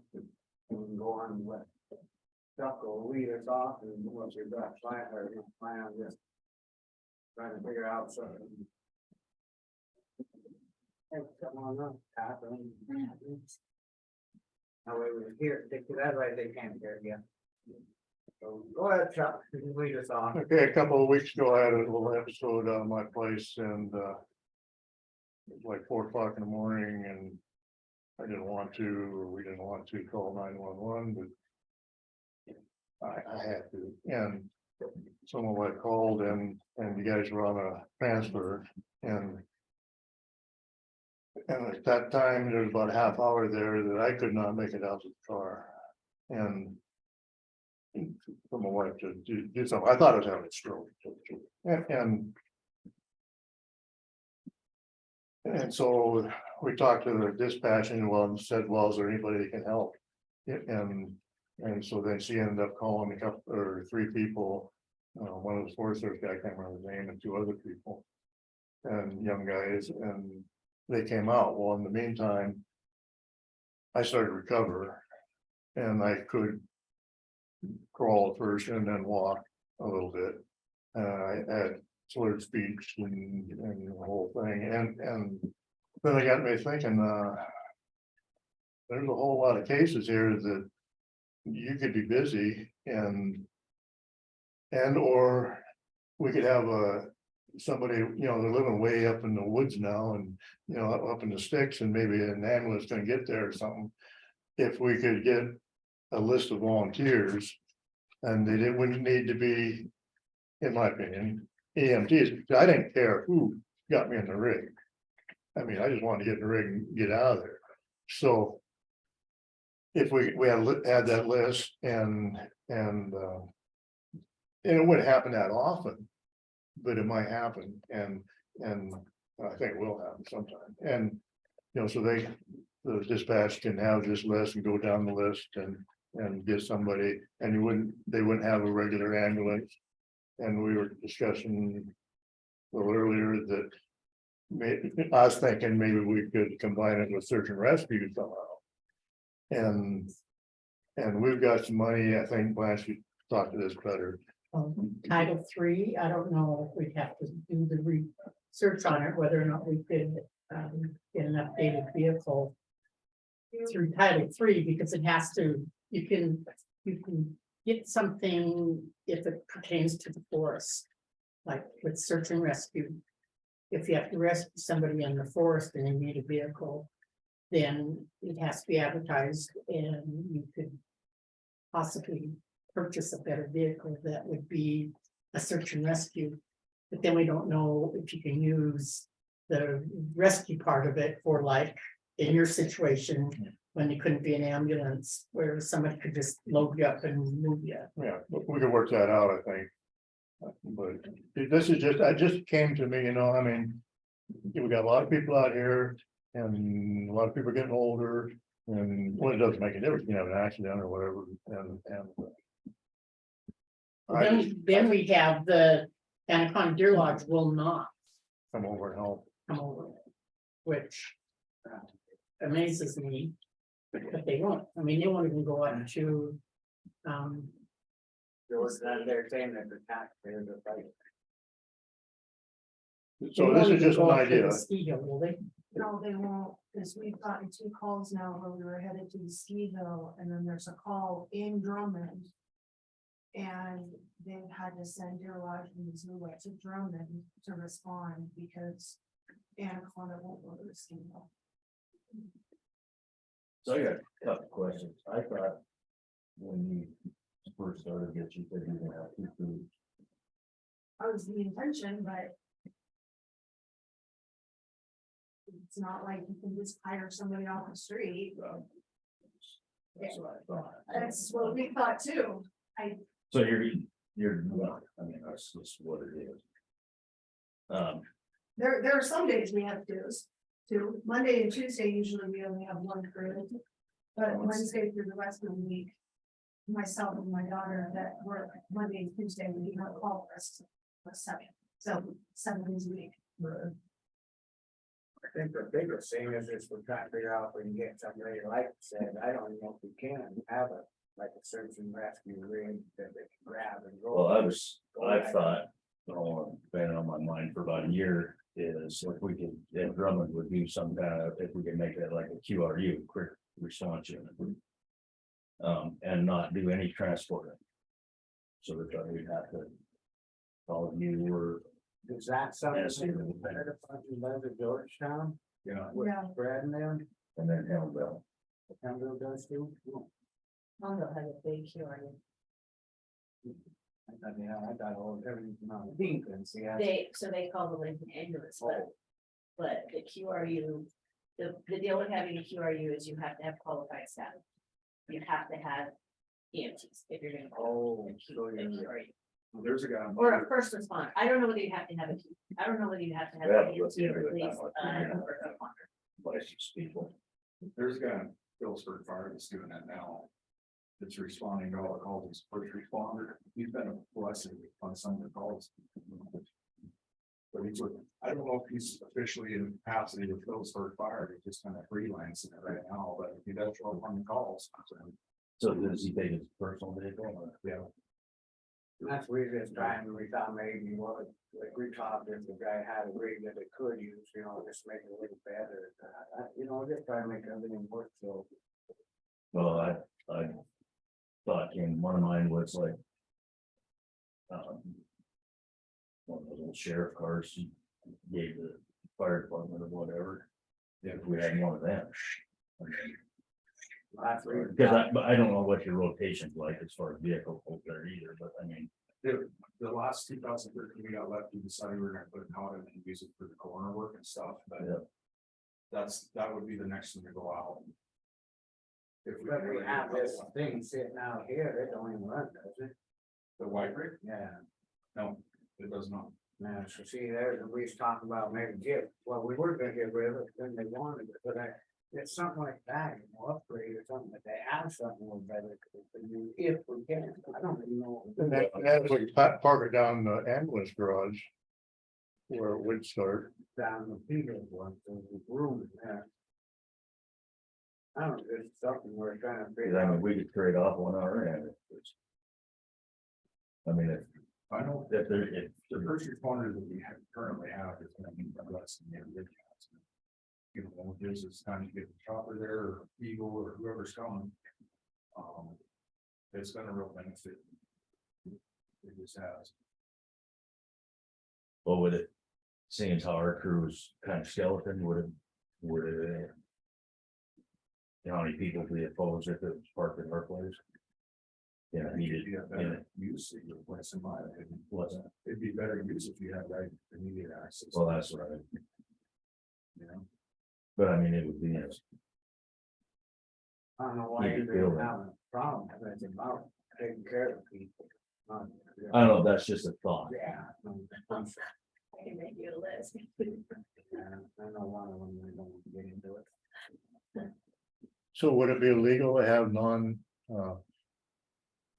medics, I don't know, we have to, somebody would have You to know, look into it. or maybe somebody could sign, I would have signed the waiver, saying, I don't care, So first of all, get me in there. if you're gonna send somebody out there.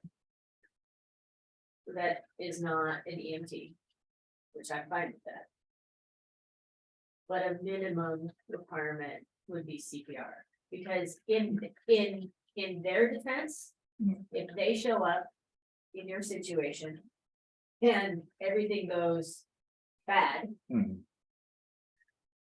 Why is that, isn't there a good name, not good name, good? something? No, no, no. They're not, if they're responding as Oh, an entity, Nice. that could get Samaritan gets kind of gray. cause they actually know they're going out, you know. so I'm actually not worried about him.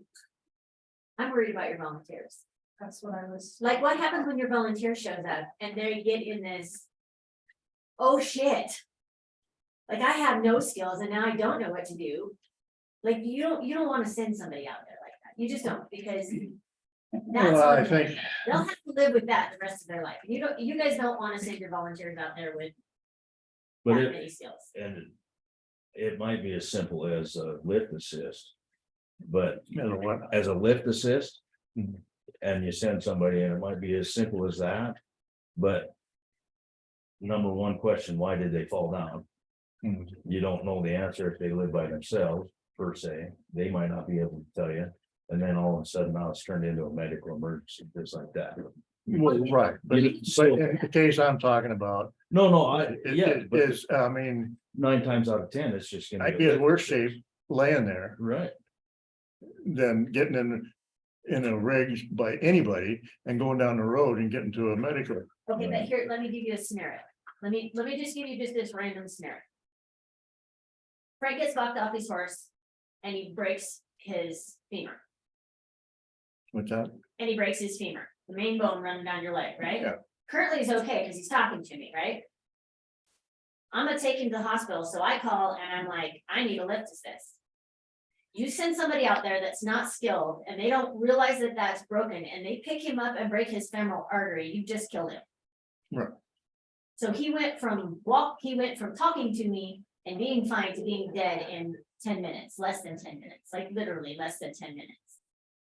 I don't feel. First of all, I don't feel that would be fair to your first responders to send them out there and accidentally do harm. Without just knowing that, hey, it's suspended, we can't pick him up and move him. Like we and need help. I guess that'd have to be a question. Well, they'd have to call in and say, I mean, we can't move this guy. I mean, it wouldn't work in all situations. I realize that. You know, I mean, there might be an outbreak of COVID or something that, you know, that they wouldn't even want to go out there and be with them and they wouldn't have to. On the flip side of needing some skills, it takes very few skills. It takes very little time to get enough skills to realize that you need more help. Like, if you're gonna do that, you're gonna have volunteers, you can ask them to do the medic first aid, or, yeah. And just be a little bit, I would, if you're gonna do that, I think it's a good idea.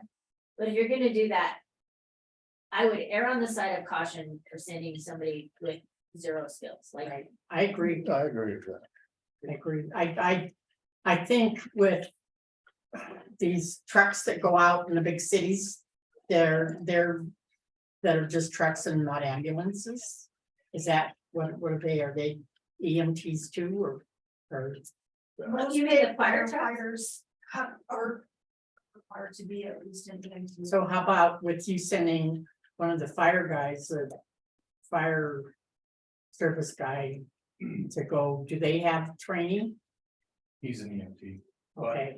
I don't think, he's not responding for Phillipsburg Fire Capacity, he's kind of out of hand, to be honest with you. He's not responding on behalf of the sheriff's office. Right. He's not You're responding not on behalf of calling him out. Phillipsburg, you know, he's just showing up.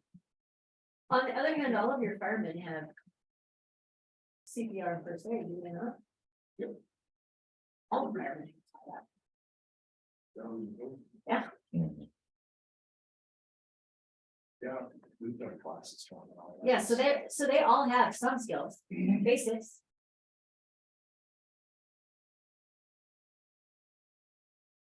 This is so deep. There's so many. And it's so deep, it's, we don't fund the volunteer ambulance in Peaburg because we don't have any volunteers. One of those, the reason is they have to go through that EMT stuff. And that's tough to get through. And I was thinking, you know, maybe it won't work out, but you know, if you didn't have to have that, you had basic. I mean, you have to have enough knowledge, like you said, to know I better not do this. I think And You need to be a first thing responder. about it, Probably. I would think so. We're thinking about it more than that, damn liability. Yeah, Yeah, That's the whole thing, it's not so people are scared to do anything. so that would be the other thing I would question if you called it QRU, if. You would have to look into the requirements of having a QRU. Do you have to have first responders? Do you have to have, I mean. No, that's okay. Do you have to have an EMT? Do you have to, do you? Yes. I asked Blaine and I asked him to answer a couple of these questions, but. This. That's fine. Go back, Who's Blaine. the lady up at Georgetown? I was just gonna say, I agree with what Monica said on what people train going out there. But they do have would have good Samaritan protection. As far as the, yeah, QRU, we could look into that option.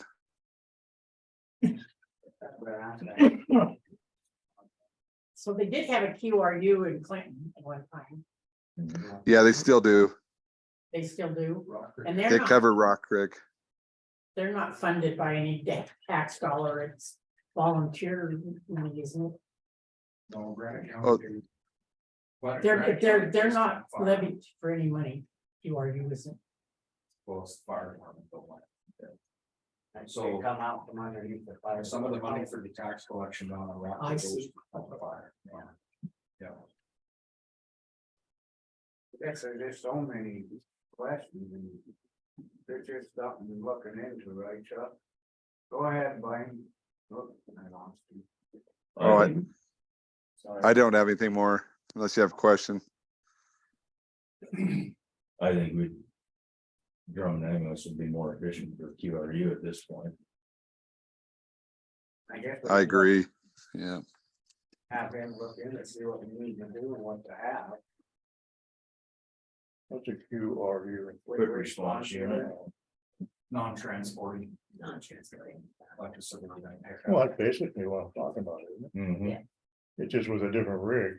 Would you have to have a regular ambulance on that? So like, no, so like the Townville QRU has all of their equipment. I mean, they have.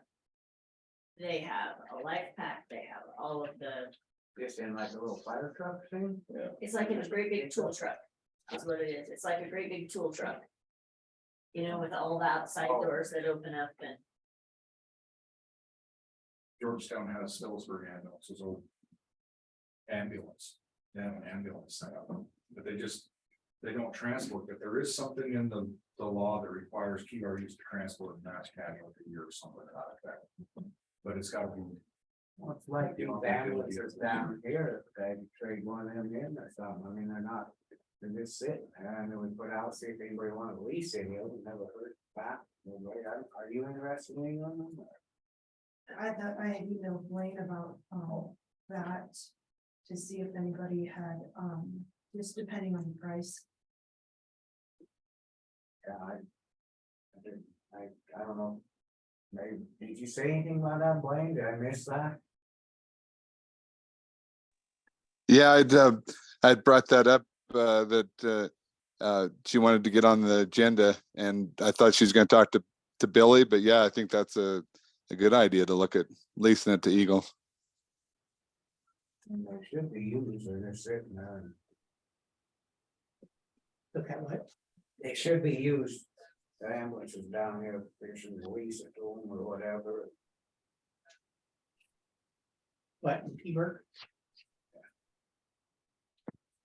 I don't know, this is just Chuck brought it to the table and just trying to figure out what can do. Well, I just brought it up, I mean, I think there's a need for it. With all these buildings that are way back up from the sticks around here now, I don't know if an ambulance could get to a lot of those places now.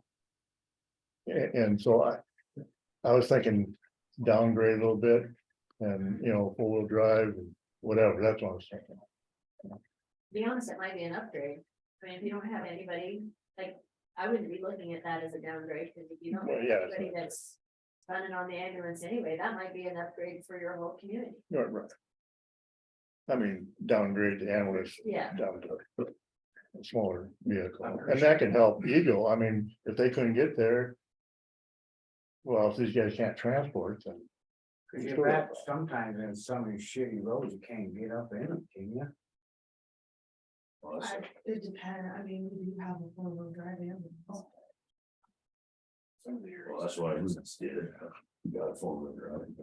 Well, the worst thing is, guy nowadays, you know, you get going one way, they see you into something, and all of a sudden, it's just like, king, my last cloud open. Right. Don't go. Yeah. Don't go up there. I'm sorry, that's terrible to say, but we're gonna have more people hurt. Now, Well, at some point, if it's an emergency we can't get to, it falls on us to get there, one way or another. We'll get there, but. Might be a while. We can fly, I guess. yeah, I don't know, I just. Run the table. I don't know, if they got any other I could be ideas? wrong, but I'm pretty sure you're gonna have to have people. I think you gotta be trained as first responder before you can run on a QRE with similar to an EMT with less training. Chuck. Which I think there'd be a lot of people, more people have to go do that. Works for groups now. Do they have to take a test too? Yeah, For first responder, how big's that, yes? they have to do, they have, I just had somebody do it, they have to do a practical test, and then once they pass that, they have to do the national registry written test. Which is an online. What's all that leading? I don't know. They have to do the whole, the whole. How many hours do you have to? We're starting a EMT class in April, and it's gonna be like 9 weeks, 2 days a week, they're condensing. It's. I think the one that Lincoln just did, their EMR class was like a 50-hour class. Total. If we can find something where people wouldn't, I mean, everybody works, and if they're gonna be volunteer quick on that, then. You know, that's the whole thing, everybody's got jobs, it's hard to go through a 9-week class. It's getting people that want to serve the community is the problem. I don't think the fire departments will still be interested in that. Well, let's all think about it and talk about it again sometime. Huge save to me this year, though. Yeah, I suggest we're just kind of run by everybody, like. And Jeff, what happened that night is we got a mutual aid request over in Gold Creek, because Deer Lodge only had one crew and they wouldn't transport out of town, so. We went. Couldn't cover our own county, and then nobody else would Yeah, show up. yeah. And see, we kind of have a mutual aid agreement. No, I know, and we do too, it's just, that's what happened, so. You know, and then it's like up here when they get called out and transport, then it takes away from the thing, and that's why we're stopping the hospital, seeing maybe if they could figure out their own transport. And I don't know, we're just throwing. Well, and like I said, right now it's only Monday and Tuesday that we don't have to, and it's, yeah, Monday and Tuesday that we don't have two trips. So we try to schedule our transports Wednesday through Sunday, but. If there's something urgent that needs to be provided, then we can't say no. Well, you know, they rely on that, so I mean, but yet it takes away from the county, that's why we thought maybe if they could get their own or use one of the families or something, we're just throwing options out. Yeah. Well, and I thought that you guys were gonna continue to respond, is that not the case, or what's going on? Well, we can't be you there.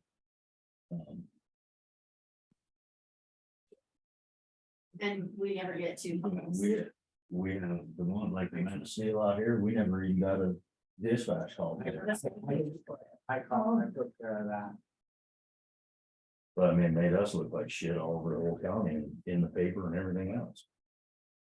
Because that was kind of the plan on a deal like that, and we were both home. We were both home and Sarah was available. We had a group, but we can't, Yeah, well, I don't control dispatch, so I don't know. I do, so I just, I can testify that we haven't had a response since July of 2021, 361 pages with no response. Yeah. When dispatch gets busy, they're not gonna waste extra time to do something that's not effective. I didn't realize this guy had a crew, but I just talked to Val about this subject. She's like, what do you want me to do?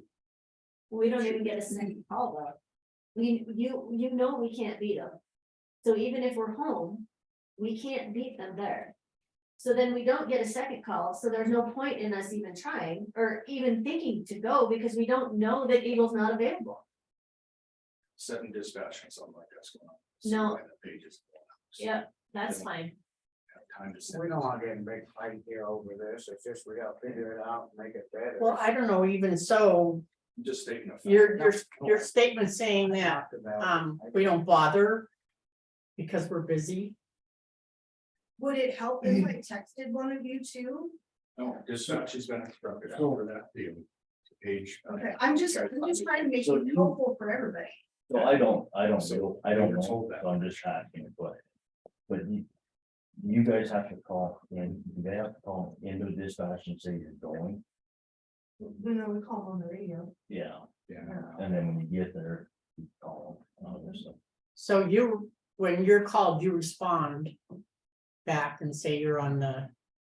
And if you can't make it, you respond back and so that they can call out again. And if we have a transport and the county is uncovered, I know that I personally do it, and I know the majority of my staff does it. They call dispatch and say, we are on a transport, we are unavailable from this time to this time. And we let them know as soon as we are hit the county line that we're back in the That's county. recorded. I see it all the time. The people- That's that talked to Ellery about, I wasn't going behind his back, but I did talk to her, the one that. I asked her why she did the page. And she explained to me that she had Powell County, Messy, and everybody else coming. There was a bunch of other times that we paid with no response. If you're busy dealing with a mess like that, I'm not against page and drum. I'm just saying that there's been times that we paged when these guys are busy and we're not getting any response. How long are we gonna, I don't. But they have been instructed to page full simultaneously. So when we quit paging is Peeper, that's it. So we know. Why she didn't send a page that day to you guys? And she was explaining to me, I had Powell County, I had Metsi. I just didn't take the time to page them because of this. Yeah, that's what she was saying. Water on the bridge. So, Well, the intent wasn't to make everybody look like crap, Frank. yeah, That wasn't the intent yeah. of dispatch that day. So here, we can't make it to the call. Or, excuse me, we cannot beat you to the call. I mean, if we do, everybody's putting finger, I mean, you're driving 100 miles an hour, that. Okay, but we don't know if you're unavailable. That's why I asked you, would it be helpful if I sent you a text? Or do you just want me to? But somehow- deal with it? Could dispatch just say, Dispatch can send a page, Eagles on a transport. Eagle unavailable, Ambulance, please respond. Eagle unavailable, Yeah. right along in the same page. We need. Yeah. Back to the original topic, But if more than one page comes out, it should be apparent that they're not available. But we're only getting one page. do people here think it's a good idea to pursue further, to look into this idea? That's what I want to know. I think it was chunk, because I do. Because we got a first responder in the Phillipsburg area that's kind of freelancing it for like, that it's been really beneficial to show up on calls and. Assist with CPR, whatever else is going on. Well, I'm not gonna speak for her, but I would rather show up on scene, do some help or whatever, and not transport. It's not. Because that's, you guys, that's your job, that's your business. Can we work that out for that? I mean, is that where it comes in, where you gotta make sure you get the call in or what? I don't know, I'm just, Well- Blanche had some, boy. I mean, what are you? Here's what we need is communication from everybody. And courtesy communication is the fact that they're not getting called, and when you're busy, they don't know that you can't make the call. So when they don't know, they're just gonna ignore it. And so we need communication where, okay, you can't make it, you're the first out, always the first out seems to be, right and correct? And so you guys don't respond because Eagle's already responding, or do you know Eagle's responding? That's We what have he no said. idea. So here's what we can do at dispatch, I think, to help that. When these guys call in to say they're busy with the transport, I'll just have dispatch text Monica or Yeah. Frank. And say And- Eagle's busy, something to that effect. Or we They can send a can't make page to it. Drummond ambulance that Eagle's busy for 4 hours. We just send that page. That's communication. That works. I mean, we can send that to Drummond Ambulance. I can go send it directly to dispatch right now. If Eagle calls in busy, then send a page to Drummond Ambulance. Well, and you guys are with the understanding that you can't beat Eagle. Right? Eagle gets there first. So, That's their job. These guys have, you know, what you're saying. yeah. Right. These guys have other- so in courtesy to you, knowing you're not gonna respond and Eagle can't make it. They need to be notified, then you're on the road and going, right? Right, yeah, we could be in around, yeah. And is it, you know that Eagle's gonna beat you to it no matter what, but you need to be notified when you're needed and you're not, is that right? Correct. I guess that's it. And we need communication between Eagle and Drummond Ambulance pretty much to work together as a community.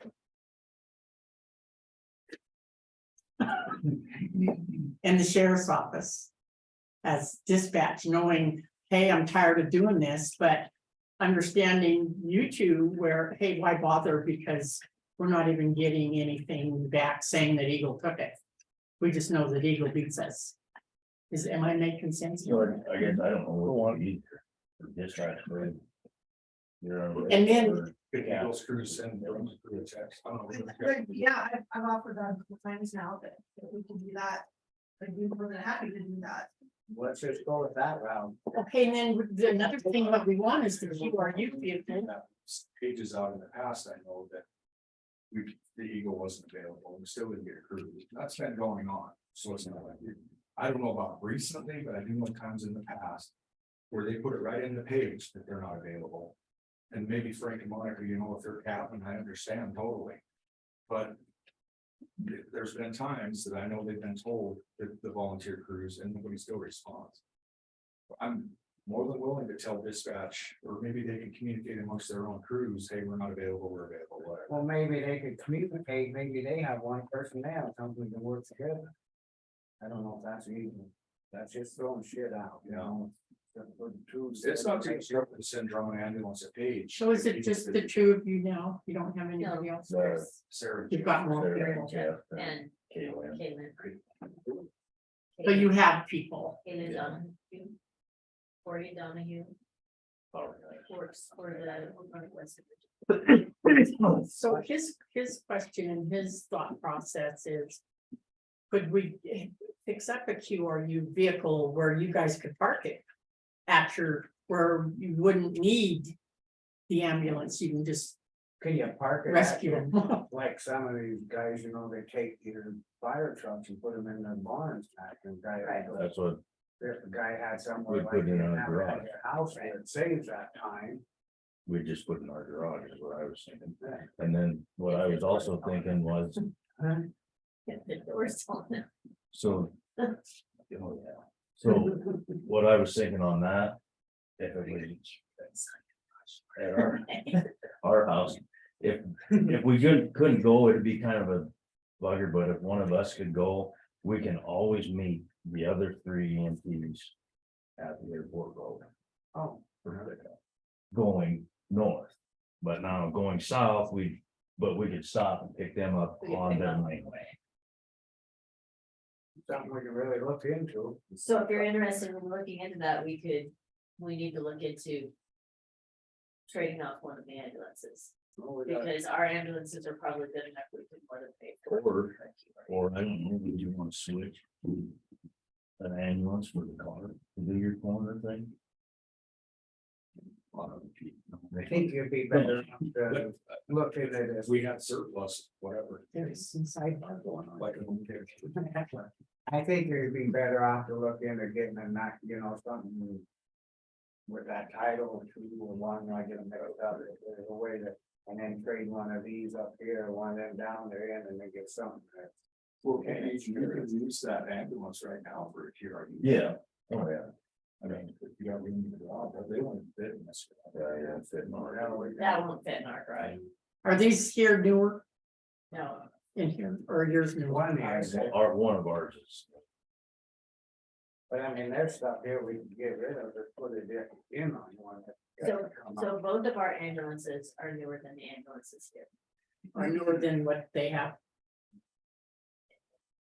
So I don't know why I wouldn't get rid of an older one and keep the new one. So you would need like a rescue unit. And if you can go into the forest, no. Well, Something get that- out of the forest. I think we've kind of, we'll just. It's good talk. Keep thinking about what we can do and come up with anything, everybody, and then work on that other. And we can move on. Is there anything we can do about Anaconda not responding or? I don't know, we had a call up there, that's been a couple months ago now. The person, it was literally right on the line. And the person that called in said, we want Anaconda ambulance, please transfer, so they did. She transferred.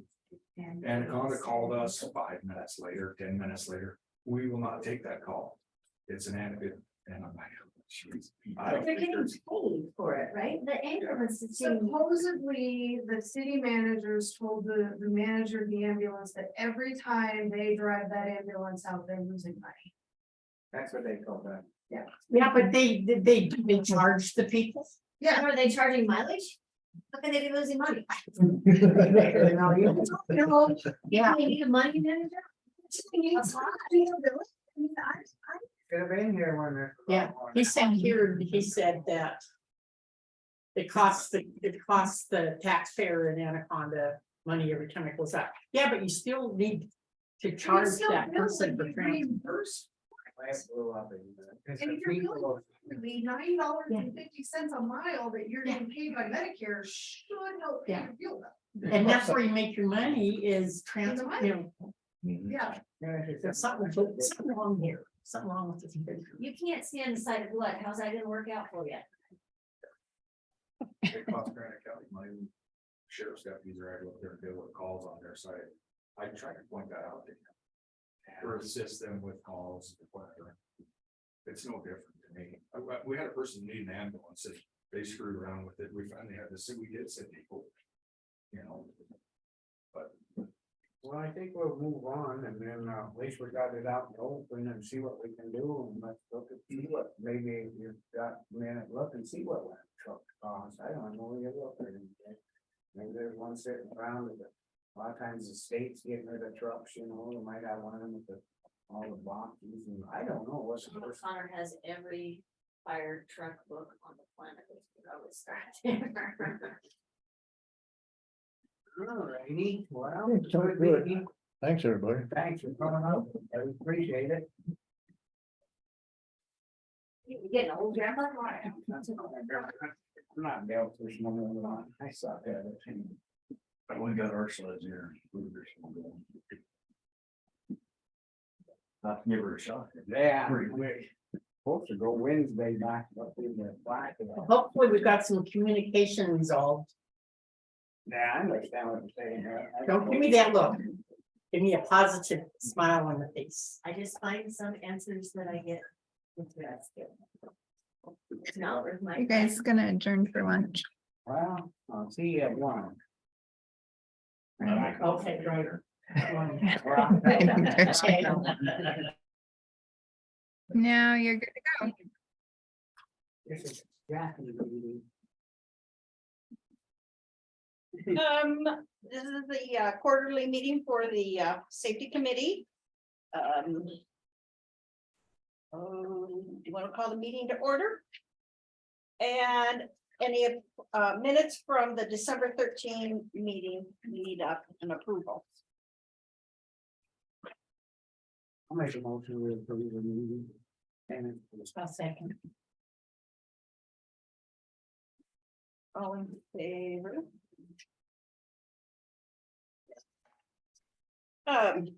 So we'll start with Rhodey. Do you have any reports?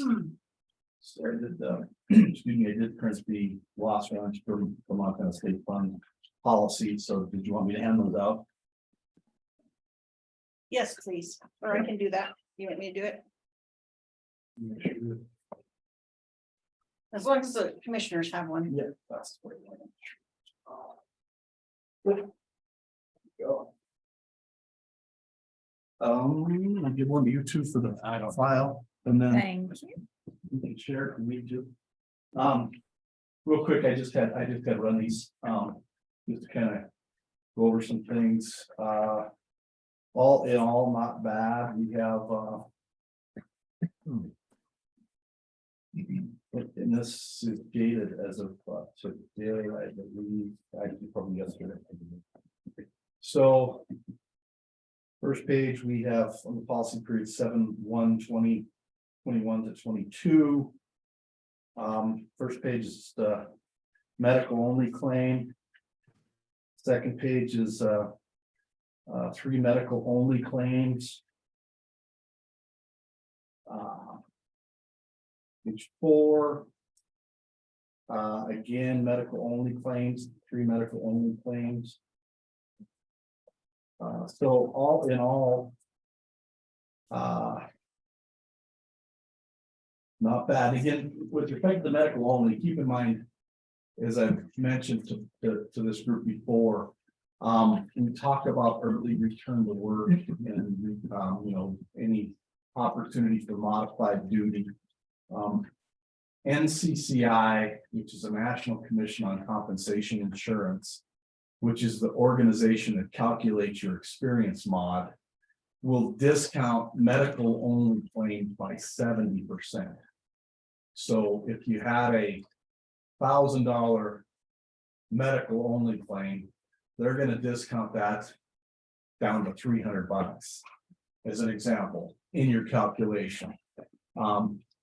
The second it turns to a wage loss benefit or an indemnity claim where there's a wage loss benefit, that claim counts against your mod 100%. So again, what you're seeing here is good effort to try and make sure you're getting people back to work. And I would encourage the commissioners to continue and the department heads to continue in that vein to the extent to which it can. Now, I realize there will be cases where you're not able, for one reason or another, to find something that's fitting or that will work for the department and the injured employee. In most cases, you can handle those on a case-by-case basis, but the idea behind trying to keep your indemnity claims to a bare minimum is very important as you're trying to control that experience model. Anybody have any questions of me? I do have one. Paul Alt is not able to be here today, and his question, how far back do you go to calculate that mod Sure. factor? It's a great question, and we've talked about it in the past, but I'll give you some refresher. So what NCCI does is they'll look at your 3 most recently completed policy periods. Okay. Okay, so the current policy period that we're in, that's not calculated into your mod. And it's not calculated into your mod for the renewal next year. After July 1 of this year, 2023, then it will be calculated in. So does that make sense? So the current policy period you're in does not count. Is that per year? Is it a year? Yes, annually. Yep. So it's the 3 most recently completed policy periods. So that would be the policy period ending 7/1/2022. Backward 3 years. Yeah, back 3 years. Yeah. Okay. So anyway, that's how that's calculated. And I think we have 1 more year left on the Mako 3-year look back, I think. It might be 2 more years, but if the county has not received information from our department, from my assistant, on getting the loss runs requested from Mako, looking back, we'll do that. Because we have to do that. What they'll do is they'll take the Mako loss runs and they'll ship those, they'll calculate those in that 3-year period as well. Gotcha. And then I think on the package, on the commercial package, we have a water pipe. Was it a water pipe leak? And that was the only water pipe, and I think that was the only recent thing we had going on. So does that go in with the mod factor? Like building wise, or is it just accident wise? In employees? So the workers' comp, the NCCI is strictly employees, and that's strictly work-related, employee-related accidents. Anything that happens to you with an employee within the course and scope of his or her Okay. employment, yeah. Two separate lines of coverage. Okay. You know, Jackie, there is some crossover, like when Brody will work with you folks to do your inspections. There's certainly some crossover from a liability standpoint. So he'll look at things that might give potential rise to a liability claim, but that also could cross over into the employee realm as well. So there is a little bit of crossover, but in terms of the actual calculation, it's strictly employee losses. Yeah. Right. Thank you. You bet. Brody, I don't have anything. What? What have we been doing? I just don't have anything. My goodness. Karen, do you have anything for the courthouse? I don't have anything for the courthouse. Everything seems to be working right. Or working. I do have a couple of things on the weeds, but should I wait till the end? No, go ahead. Okay. This is for Brody, so now you have something to do. Yeah, now you have something to do. Okay. Going over the recommendations that you've given us when you did the inspection, and everything. Well, Jackie said that Jeremy was there, so he is aware of what needs to be done before we start up the 1st of May. Okay. And the I lost solution thing, there always was, center mounted right on the truck. And it was easy accessible, you didn't have to climb in the truck, it was right next to the truck. I mean, in the truck, but it was right there. How much is it? 15 minutes though? Is it a big 15 minute? It's a big thing, unless that's it.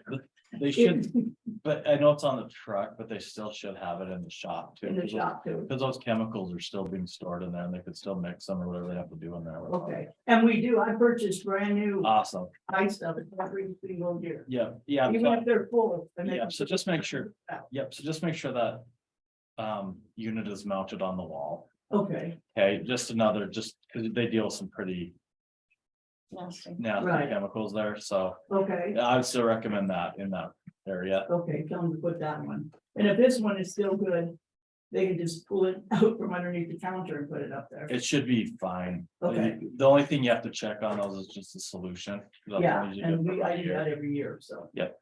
And the other number 2 was the electrical setup next to the sink. And we did change that plug-in, so it matches the plug-in that's in by the bathroom. Okay, And that. GFI.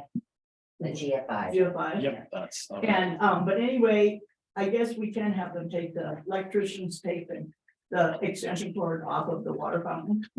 Yeah, they need to do that.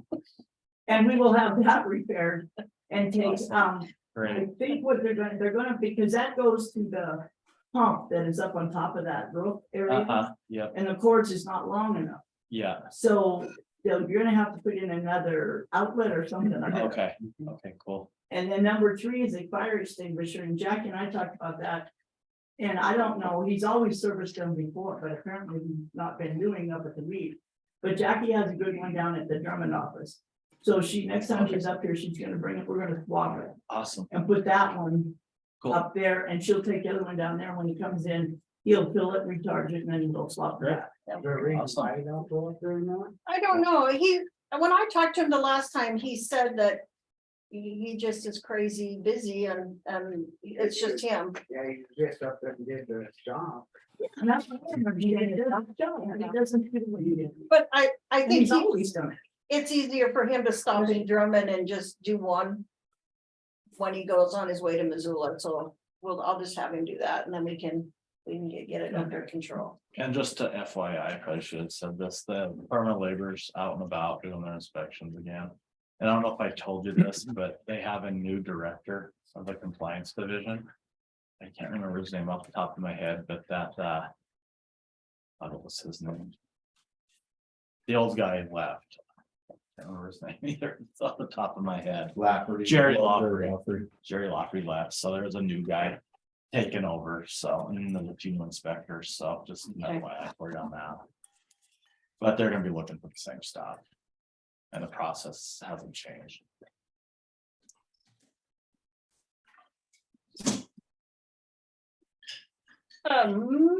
Janine? Yes. Nothing, I have nothing to report.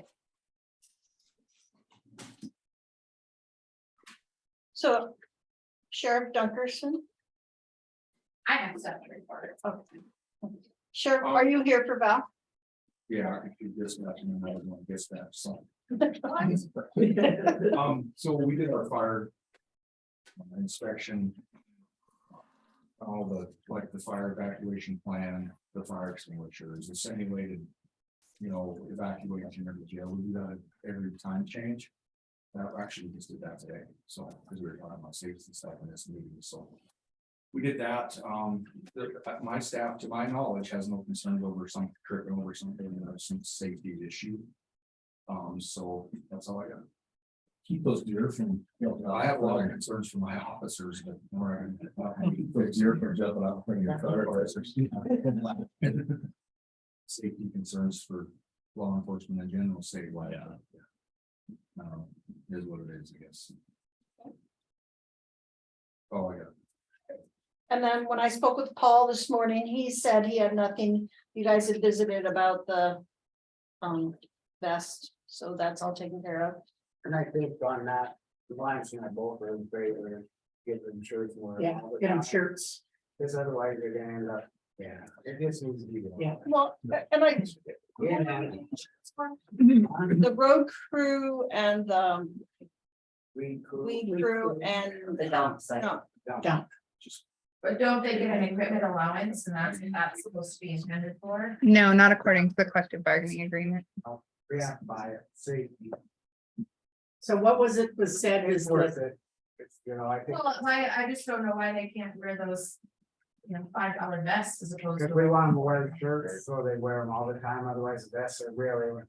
We argued with them over it, they're gonna, the vests are gonna get through inside this way, when they come to work in the mornings, they have a shirt on. And it's on, you're not taking on, not getting in and out of the sweat. So, I was thinking the same thing, that they do have an equipment allowance, but then. This morning, Paul said that it's up to Granite County, they're responsible for any safety equipment. And that shirt would be included, is that correct? Well, no, it does in the weed department, we have to get them and we pay for it and they have to wear a shirt because it's easy to take the vest off if they're hot. Right, but we don't give the weed crew safety. But they're not union. Oh, no. See, it's the union deal. Oh, I don't understand why we would give them an equipment allowance if they don't, if we're then still required to buy their safety equipment. so I guess, Really? In their union agreement, it does say that Granite County will provide their safety equipment. So what are they supposed to be purchasing with their, steel toe boots. that's safety, why wouldn't we have to provide those? so they don't provide the boots, do they? No, Just I think the it's shirts, best. they buy their own boots probably. Who knows what they buy, it's in their union thing that they do. I mean, it just doesn't make any sense. It's I know. confusing to me why we would give them $400 to. It's like, what's the sheriff department worth a year? No. The thing is, if we purchase them. And we are requesting them as a county to wear them when they go to work. And that's going to be their uniform, just like Sheriff Dunkerson's guys have uniforms. Then that's our uniform. Got it. And we're making them wear them. Yeah, it has been- It's been a mandatory voted on rule. So let's just, when budget time comes, let's just remember to. Figure that part into their budgetary stuff too. Those are pretty steady shirts.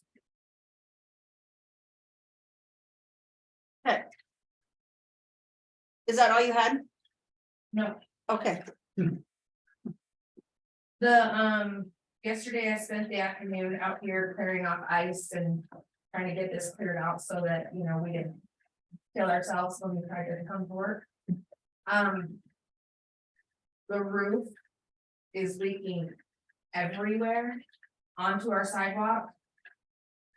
So I noticed there's something coming out of a pipe. That's I noticed that when right you- for this roof, so the flat roofs upstairs, two different ones, one goes to the sewer system, one goes out that little dinky. Yeah, right. Gargoyle is what I call that thing. Yeah. That thing's Right. been a pain in the butt since they cleaned it out when we That's got the new landing roof. on the sidewalk. Also, that, what she's talking about is the whole roof, because we need rain gutter, and I mentioned that to you guys last time. Cause that just comes right down and it doesn't matter how much we clear it off, as soon as it hits, it's gonna refreeze and it just makes it a very icy mess. Have you talked to anybody about the gutters? Cause we said go ahead and find out. Um, what it costs. What's his toes? Rain gutter. I talked to Kessler about it a long time ago when he was doing that other dome, when he was doing the dome, and he drew me a picture what he had planned to do. And there we are again. His Well, then plans let's to go do- outside of Kessler. Yeah. Can we get a company that does gutters? Yes. You can. Come in and do it? I think it'll have to put out the bid. I don't know how much it costs. I don't know. Well, they could give us a bid. Cause we Yeah, I definitely. think contacts. I got those rain gutter companies. He was good, he had done. Yeah, he was real good at it. Can't afford to have somebody fall out We here. don't have to sit on this test, but that ain't what we can. We're just saying that. So, you know. Right. And then that's, Well, that yeah. downspout, that drain that she's talking about over here. We're We're gonna both have to have, doing that. yeah, we're gonna have to, something done with those. I got a plan on those, I gotta fix them, because that one was leaking into Linda's office. Or get, Ace Roof fitting back over here, because we're still, we still have, we have a warranty or a guarantee, some of them, so. Left a message for, what's his told, I can't remember his name, but it's that clean Ace. These are the ones that put that roof on. Okay, and, what's leaking is some PCV pipe, we didn't put it in correctly. And so that's why it was leaking into her office up there. But before they cleaned that out, we didn't have any issues, and what they found, there was birds that built nests, and it was just all plugged. So that part of the deal was that they unplug it, and they put nets over some of the other stuff. Yeah, once it's alarmed up, you can clean that off and put a new one in our fix. That's what Kessler said, yeah. But this one that's right up here, though, Janine, that's, You know, Is that yeah, the we one gotta that- figure out which one goes to the sewer, which one goes to out the building. And Susan figured that out, and we'll fix it, we'll put something in there to, you know. We'll put a ball in there. do we have a timeline that we can? Okay, that's what I was just gonna say. Janine, can you get that information to the commissioners by next Tuesday? And give them a report of a replacement and how much it, or like, how many feet is it, and then. we're How gonna many feet is it? What difference is making a feet is? I'm just gonna I'm- plug it. Okay, There's nothing else I can do. I'm talking about the gutters. Oh, for the building? Yes, so we know how much the gutters are, so we know how to, what to put the Well, bid if I on. can get someone down here to give me a quote by then, yes. Yes, I think there's a place in view that I'm not quite sure. Well, there's grizzly Did you gutter. have yours done? Did you say? But I don't remember the name, but it'd be in the claim for when we paid it. In the county paid it. Becky, I can you know look there's that up something for me? probably in the yellow What pages. is The gutters they open on the sheriff's office, we did them. ABC, Seaman's government. That there was a claim put in. Yeah, you know what yours are? 2 years ago. 2 years ago, it'll be 2 years and some.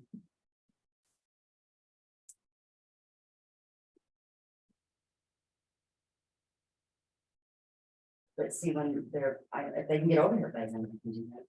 I'll keep Billy in the loop so she can put me on the And agenda. that actually fixed our ice problem out back where we had a dispatcher fall and file a claim one time over that. So Yeah, I don't remember who the guy. so there's Powell and Son Gutter Services in Butte, there is Ace Gutter Pros in Butte. There's Montana Roofing in Butte and Helena. You are just gonna have to look and make calls. Yep. Right?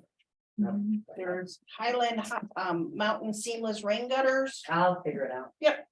so plenty of options. Okay, so Janine will have a report for you guys back next Tuesday if possible. Okay, Mark, Yes. you have the floor. All righty, so for those, excuse me, for those of you who don't know me, my name is Mark Rosenleaf. I'm a safety consultant from Montana Safe Fund. You work with comp insurance carrier, so we have a vested interest in keeping or helping you guys keep your employees safe. So in the last couple months, I guess last February and January. Brody and Jackie and I met, and then last month, we had a couple others. It was a collection. Commissioner Adler was there. So we talked about how do we instill safety, or maybe not instill, maybe enhance safety, bring safety more to the forefront in the county. Get people interested, get people participating.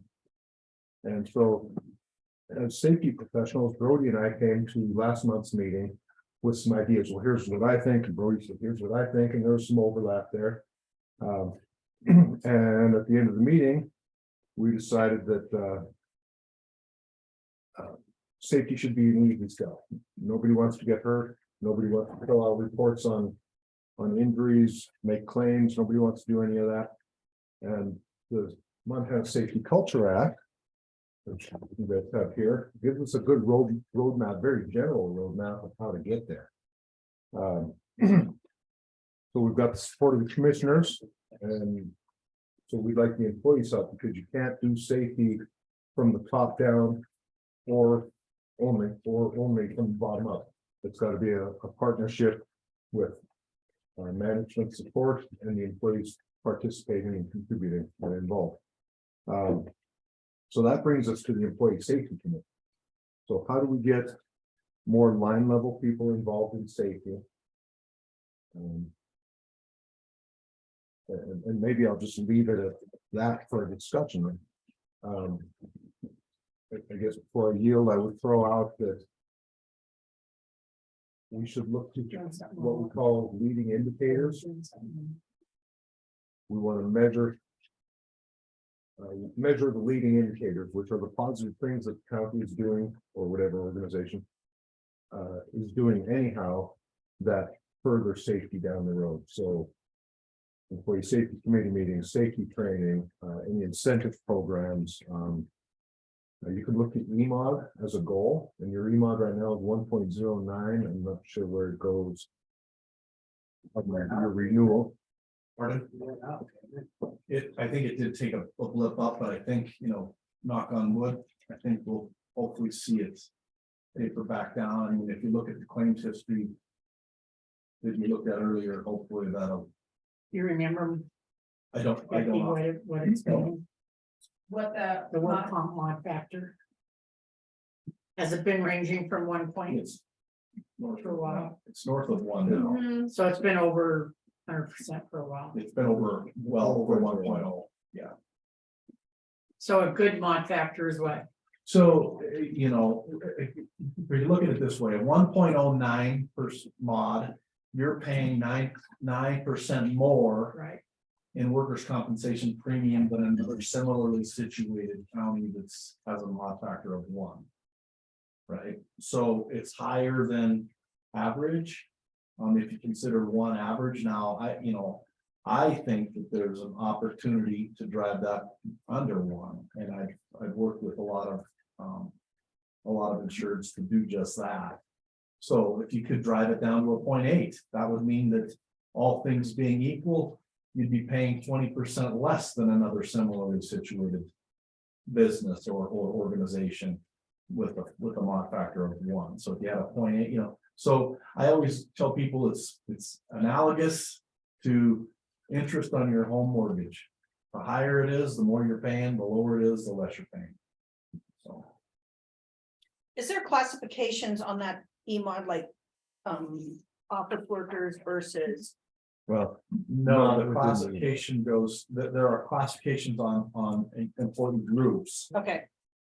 So there are different classifications. Obviously, law enforcement has its own classification, clerical has its own classification, but all of that rolls up into 1 mod factor, 1 mod experience mod rating for the organization. You get a total from all the rates from the different, and then the mod factors at the end. Right. Yeah, there are other factors that come into play too, that affect your pricing. The very fact that we're having this discussion with Mark and Brody and us all sitting here together, that's our effort to try and build that safety culture, right? We're trying to build that safety culture, create that commitment from all hands on deck. And the other factor that comes into the pricing equation is what's called scheduled credit or scheduled debit. And that's underwriting discretion. So they can say, yeah, the mod is a 0.8, but they've just been lucking out. They don't have a culture, they're just been lucking out. So I'm gonna price this where I'm gonna have to add a debit to the account. Or conversely, the mod, you might have gotten bit by a bad accident, you know, and they do happen. I mean, God forbid, sheriff here, you know, I mean, he's in a hazardous line of duty and his people are. God forbid something happens. And I mean, we've had some close calls. If something bad happens, but it was not attributable to anything the county did, it just happened, then really that's gonna affect the mod. But also we should be able to negotiate and leverage the underwriter a little bit, saying, well, yeah, that was outside of their span of control. Look at all these good things that the county's doing, right, to lower that mod. So that's where that underwriting discretion comes into play. So there, you know, the fact that we're having these discussions, the fact that you guys are engaged, and you wanna work to improve the safety culture here, those are all good things that, you know, come time to underwrite the account, I'm gonna be talking to our underwriter and saying, look at the things we're doing here, right? So that's kind of a little bit of a background. So the safety, they have safety training all the time. They have to get online and do safety training. Okay. What is the medical injuries, the medical, is that part of the mod factor? Does that bring it up a little bit? A little bit now, medical only injuries. Yeah. Don't bump it up as far as the indemnity, which we're talking about. Wage loss claims. So the wage loss claims really impact your EMOD, medical only or $0 claims, not so much. So let's talk about the Safety Culture Act. There's some good stuff in here. This is a very good general roadmap of how we get here, or, you know, wherever we want to go. And maybe that's one thing that I don't know about this group, but right now, but the county needs to say, okay, what is our long-term goal in terms of safety? And EMOD's as good as any. If you look down the road and say, hey, 5 years, we'd like to have a 0.8 EMOD. Okay, great. How do we get there? What are we going to implement that we can track day to day, month to month that will get us to that point? And as you're, the money part of it is nice, but Grant County isn't that big of a policy. So if your EMOD goes from 1.09 down to 0.8, you're saving, I don't know, $12,000-15,000, which is a little chunk of cash, but it's not that big an issue. What the real issue is happy employees, not getting injured. Happy, healthy employees tend to be more productive employees. So, but, you know, it's just a win across the board. So the things covered are required by the Montana Safety Culture Act. New employee safety orientation. Well, what does that look like here, you know, in general, and that's more of a rhetorical question that we don't need to answer now, but is it documented? Is it consistently applied? Does everybody get it? Those sorts of things. And it probably varies from department to department. You know, some are probably really good at it, others not so much. Task specific training. So our employees, especially those getting going into jobs that are more hazardous, the law department, bridges, law enforcement, leads. Are they getting specific training on, say, the lead department with the side by side or the ATVs? Specific training for that before they ever do that job. Refresher safety training. Safety is, or a large part of safety is not telling people or not teaching people new stuff, just reminding them of the old stuff and kind of keeping on top of that and trying to develop good habits. Safety awareness promotion. So things like maybe newsletters or this committee or contests, promotions. There's something that like where we do this stuff, that we like this book here, where we can send it out and make the everybody sign it so they looked at it, just so it helps out, and I'm pretty good that some of them you just get it. Well, so I guess how do we? And maybe your question is, how do we get this out to departments? So maybe we have to decide what it looks like. Up high and then roll it down through the different departments and I'm happy to help with that. And I'm gonna throw Brody out there as well. We can come out and talk to your departments about safety and nobody wants to get into it. I just think that it needs to be pushed a little harder. Well, my question is, okay, the Montana Safety Culture Act. Aren't we implementing everything in here already? Or is this some different type of thing that we're wanting to join, or aren't we doing what we're supposed to be doing right now? Is this a different type group? that This we- is actually a law that was enacted by Yeah. the legislature in 1993. Right, That's a requirement for employers. right. Aren't we already implementing everything? that's in I'd say to some degree, you are doing a lot of it. I think that's just my Okay. 30,000 foot view of what you're doing. I'd say a lot of it is being done, but I think if we can tighten it up and. So what you could Trying to get more response back from the workers. This knowing would- that what I mean- We gave stuff out in, so we have a record that we're actually. I mean, we could just throw this out here. It'd be a really easy way to do it. We could do it through a Zoom meeting and then you could make it a requirement for all departments to attend that meeting. You go over the Montana Safety Culture Act, that would be one way that you could do it. And then just, and then just send out a sign-in sheet and have them document that they did it and send it back to you. And then we can see on our end who attends, because So we're training to get get part of their FTO program, they could go in and take part of that training. Is that what you're saying? we can We do record it. Once and we're done, or every We year? could, so what we could do is, we could do it live for the first part of the training, and then we can record that training, and then I can pull that file and send the file to the county, and then you guys can use that as training for new employees coming in. I just think if we're gonna do this stuff, we need to have a record of him actually. It's not just about us sitting there, it's about the rest of the whole thing, and then we have proof that, you know. Well, that's where we would send out a sign-in sheet. You could just send out a sign-in sheet and tell everybody that they need to print it off, and then they need to sign it and date it. And then send it back to you, and then that's where you'd have the documentation that they did it. And then we can also document. Talking close to the same thing, but one of my other colleagues tells me, in this realm, I don't care what you tell me, I care what you can prove, and I think that's what you're getting at, is we want to make sure that we can show. You know, for the good of the county, first and foremost, and the employees. But also when the regulators come in, we want to be able to prove to them that this training has happened. Yeah, well, that's why, that's what you're getting. And that's why you send out those training sheets, because I've done this, so very similar. I had they sell farming equipment and they had 8 locations. And they all needed to do forklift training, so that's what we did. We did a webinar. And then we had their HR department have everybody sign their individual location. And then they had to mail that back in.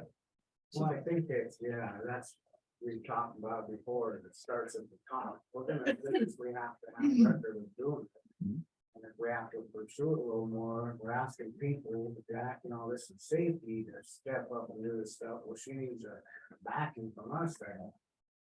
Well, and then you could mandate it, because even if they can't make the live training, it's still gonna be recorded on the back end, and so they can sit through it that way, because I can pull that file very easily. So I think that's probably a good way to kind of say, hey, this is coming and we need your help to better manage safety for your benefit, for the whole county's benefit. But then what does it This look is like? safety training geared for, it could be for the courthouse or the road department. You send it to mine, there's nothing relevant in my agency to this training, so. Right. I have a problem with, I guess, a blanket, I'm all about safety, but I'm not gonna have my folks take training that isn't even relevant. So I think this is a good way, we wouldn't want to spend a whole bunch of time on this, but maybe this is what's coming. We want to comply with these things. What does that mean to your department? What can we do to get your employees more involved in safety issues, bringing them to you, bringing them to the commissioners? You know, that whole back and forth thing, and how do we measure all this? What are we gonna measure? What is our goal? What is our metric? I think the department heads show up, you know, a lot of times they send a dispatch over to do that, but it feels like we're just walking through the staff, you know. So, So we can say we had a meeting. well, and going over this would be relevant to everybody, because every employee in the state of Montana has to follow this Montana Safety Culture Act, so I think, I get what you're saying. But I think this would be a good starting point, because this applies to everybody. And then this will also let all employees within the county know why you guys have to do what you're doing. I think this is a very good place to start. And we could, I mean, we're not gonna sit here and read it word for word, we can just get the main points. I mean, I would make the training no longer than an hour to a half hour. I'd like to make it a half hour if I could. But this is relevant to everybody, and then you guys can go in and then do, like Mark said, every training per department is gonna be different. Then you can do trainings that just specifically apply to your officers, to your office And staff. there's certain stuff in each department, he's probably got stuff for like here, share, road. Mhm. So we have the new risk management that we had gotten from Payne West that can be directed right to you, and that safety source, I want to talk to you about that. But, and there's also a safety source, and it's like for home health. For secretaries sitting at a desk all day, things to do, things to get up and move around. So it can be, and Billy and I talked about this. We would love to have you guys as Give it to each of the department heads Yes, to utilize. and tell us what you guys Yeah. want as training, and we can pick those out and send them just to your guys or to Well, your A dispatch. good example of that is like the opioid crisis everybody knows about. My deputies know that if they're not sure what that is, then don't mess with it. We get the task force to come and scan it so they don't get an opioid overdose, that kind of training. There's policy in place and training documented to help address those kind of things. We're not gonna get that on this, you know. No, this is very general, and I think the training that Brody's talking about is pretty similar to what, you know, my points here.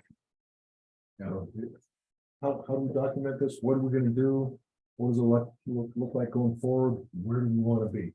How do we get there? And a lot of us were just trying to get a weather trail, and we put this out to the people. And then the other thing I'd want to incorporate in that training too, and Jackie just sent this with me, is their accident reporting flow chart.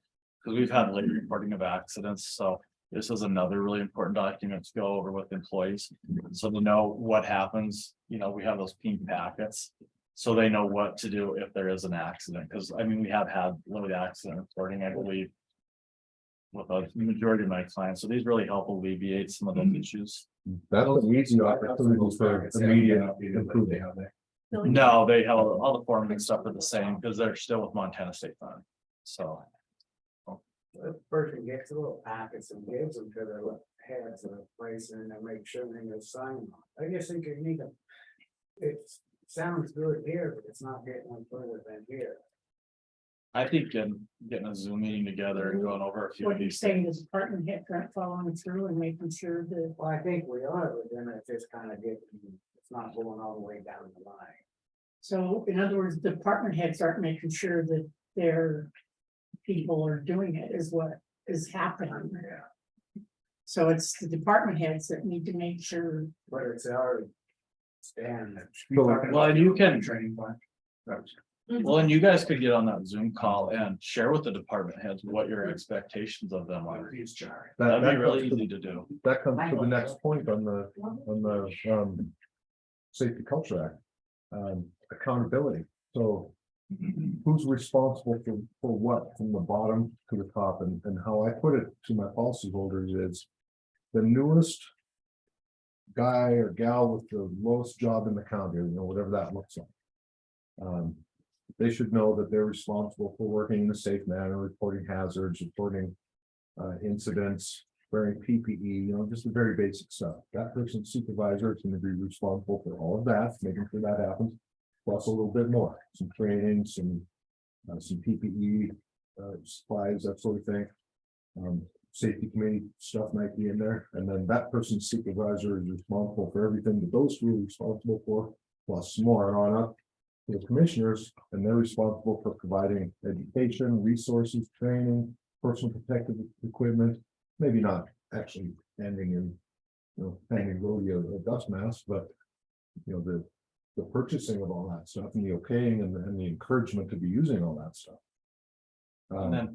And then we'll do a presentation on the back end too, to where you can send that out after the training to re-emphasize all these points. So then people will be, well, I never got it. And you say, well, yeah, you did. Where's the email that we send out countywide? So that kind of documents it on that end too, but it still did the sign-in sheet, but then it kind of backtracks on both ends. You can say, yeah, you did get it. So here's an example. Are we having problems with possibly, I'm just using this as an example, if we have a road crew? Do they take it together and then do they sign off? Yes. So they allow time before they start their day to do their training. And they all sit in front of a screen and watch it. Where other employees do it on their own and get on the computer and do it. No, they do it while they're on the clock. Right, Yeah. that's what I mean, Okay. on the clock, in their office, on their own, taking time during their workday. But as we do those, they are getting registered and they know who has done them in the past. As well, right? So like, does a road crew take it as a group or does each individual have to? Well, sign? none of, We don't they get have, emails. they have two emails, one for the Phillipsburg Road Crew and one for the hall. So with that risk assessment, if you guys do decide to do that, like you'd probably want an email address for each individual employee. If you could do that, because then what's gonna happen is they'll get an email and all the trainings that you assign to that employee. They'll get assigned those and then you go in and you can track what ones they've completed. Some of them probably don't have email, right? No. County issued email. I mean, it's just a fact. But I mean, I'm just saying that the risk management center. That's gonna be the way that it's set up. So if you really want to utilize it and make sure every individual employee is getting that training, you'd want to make sure they get an email address. And I know for some people. Or I set it at 7 o'clock in the morning. I go out there and sit with them and make sure they're taking it.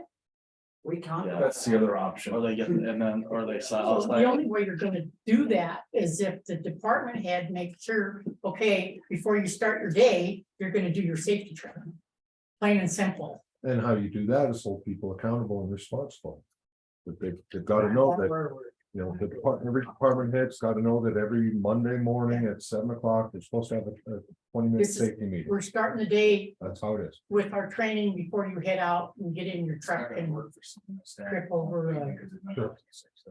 Yeah, you always run into things like that. That evening maybe or something. Yeah, every department's gonna have. a Yeah, little bit of different flexibility. twist. Yours probably is the one that's probably the most need for flexibility, just given the nature of what goes on in your world. Well, that's where the individual email addresses would help yours people, because then they could take it on their own time. And you could just say, bloodborne pathogen training, you need to have it done by the 15th of the month. So I What I was can, gonna bring up though was, when we take our training for CPR first aid, they teach all of that. You're trained all of that stuff over and over and over again, and we gotta take another one. I just use that as an example. So if you, That's gonna have redundancy on the training. You're gonna see, I've had that 3,000 times the last 2 years. Well, we don't know what you're getting the training you have for. I have an idea. so that's where you come in to sit down with me and look through them and tell me, what do you want? Yeah.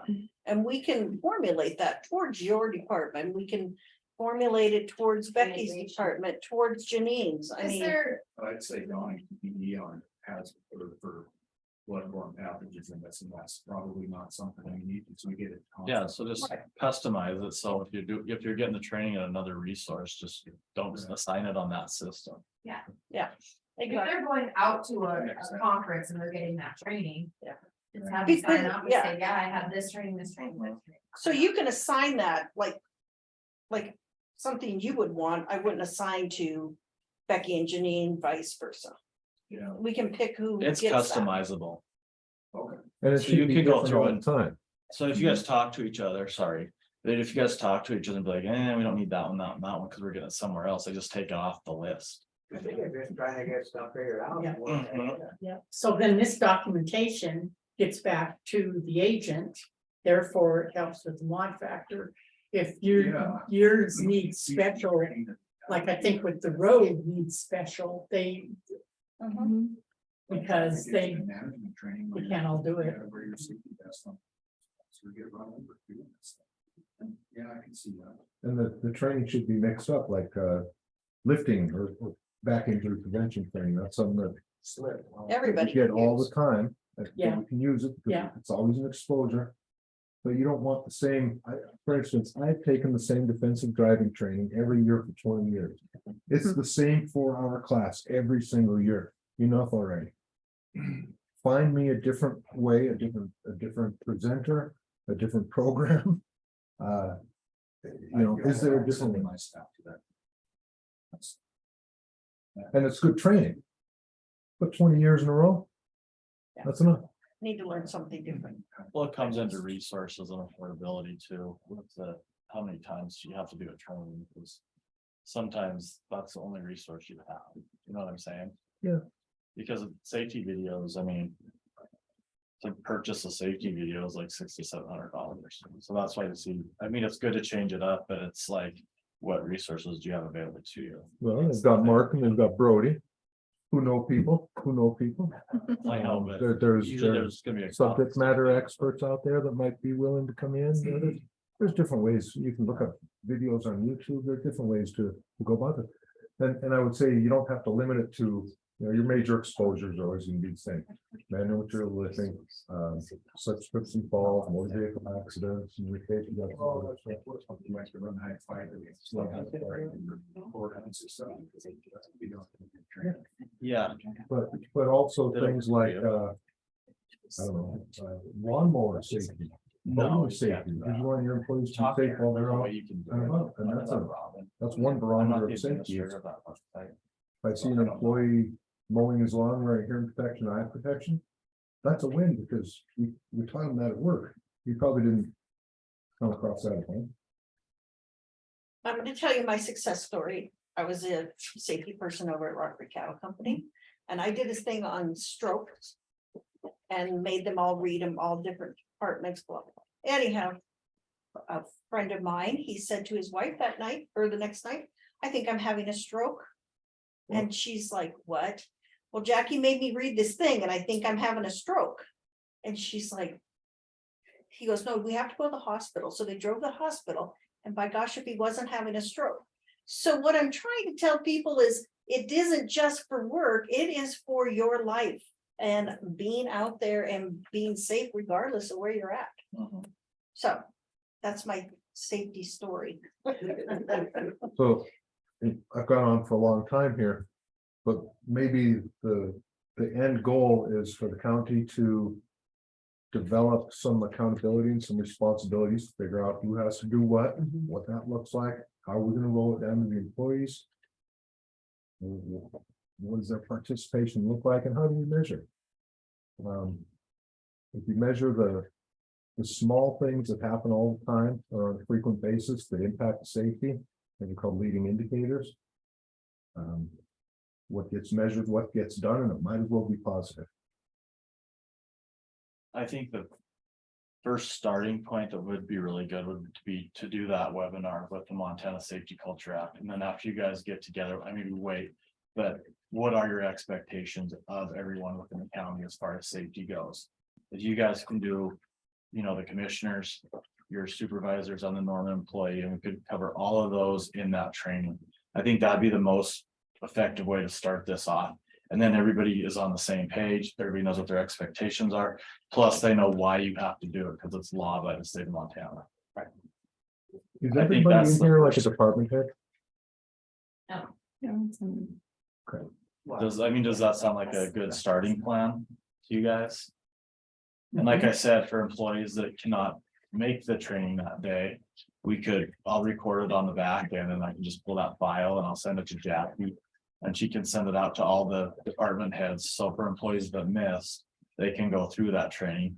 And then the other part, we would document it on the back end saying, hey, Jackie's gonna send everybody a training sheet for this training. Make sure you print it off. Everybody sign it. And then once you sign it, mail it to Jackie. So we have it on file. Cause isn't there stuff on like when you watch it on these things that they gotta get something or answer a couple questions. We could do that, yeah, to make sure that they're paying attention. Yep. Yeah. Yeah, we could do that. And then also with that is, 'Cause they there just- will be a list of like attendees too, so. But like the road crew, they'll probably be taking it together, won't they? So, I don't, but we'd alleviate that by having them sign the student sheet, and get that in. So, I but- can work on getting them all their own individual emails, so that's not an issue. The county obviously pays for each email that we have, but. If that's what you guys wanna have happen, is everybody has their own county issued email, then we can make that a thing. And that's maybe something that'll work for you if you just do And that. then and then those safety trainings no longer get sent to that. allshop.com or whatever it is, or Hebrew shop. It That might gets be a goes. way to do it. And that's a good thought too, if everybody had their own email, or if they even gave their emails to send it to. I don't think. Personal email? Personal email. Well, if you're doing- And then we don't have to go, you know, we talked about, well, maybe we need to go sit down with them while they're doing that. We shouldn't have to babysit. them. We have supervisors who should have this. Yeah. We shouldn't have to. be The doing- supervisor can sit down with them. That's where the accountability comes, and you guys having to be. Yeah. So once you guys kind of figure out how you guys want to address that within a county. And we can help you, let us know, and then once that all gets put together, I can put a presentation together.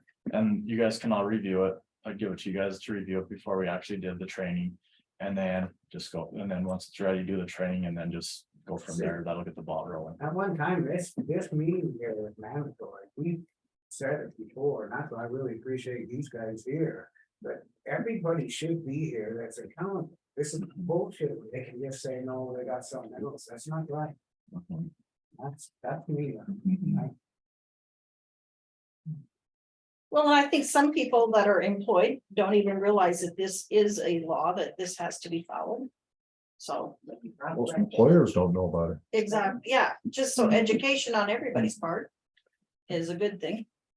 And everybody, almost everybody is abiding by a few things in there. But could it be improved, even if you're abiding by most of the stuff in there? It could be improved. He didn't know where to put that paper. Sorry, well, I walked right by it. Oh, he just got. Oh, we did? They call it. Yeah, we can make it real basic on what we cover in that, so I mean, yeah, 20-page document. Because you're gonna lose them Yeah. if it's too long, so get the high points. And then, We can make some of these and put them at each road crew at the solid waste. In, you know, I like the. in the idea. offices.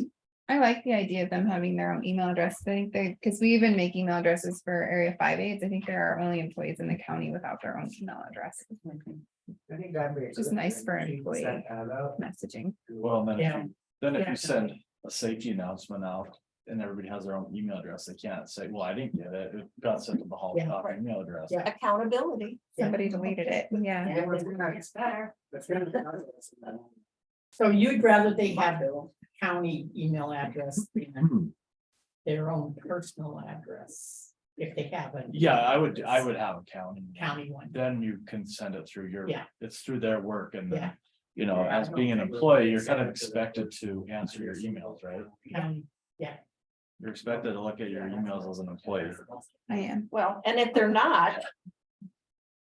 Cause I know who hasn't opened safety training. Send a read receipt with it. Oh, yeah, you can do that. Audit does those with all. Yeah, things. send a read receipt and then that way you can track it. Well, it's not being a big reason. This is a big deal. This safety stuff is really coming down. They're tired of going up here explaining stuff and that's all the heads and supervisor, they should be here. so you recommend that each employee get one of these Mm-hmm. to read through. And if you don't want to do it that way, I could incorporate, we can wait till we do the webinar. Cause then if we do that webinar, I'm gonna cover all this. That's a good So idea. that's, Do both, give them and do Yeah, a webinar on it as well, then you're covered double. You're gonna record the webinar. so- I'll record the webinar once you guys decide what your accountability, how you want that section to look. Yeah. And then, I'll record it. And Yeah. and I can just send you the file and then you guys can distribute it as needed. And as far as the mod factor, we won't drop off. So we've got 2020 still sitting here. Does it drop off? Or do we just wait 3 years? So, as I said earlier, it's a 3-year look back, but it's the 3 most recently completed. Completed years. So July 1 of 2023, we'll have to wait till July 1 of 24. Yep. And it looks like we've got 20, so we should drop off. So that would be, so let me just back up. So as I said, so 7, 1, 21 to 22. Is 1 year. Yeah, I know, I One get 2 year. years. And then, I get yeah, you, and then the 3 and the two preceding that.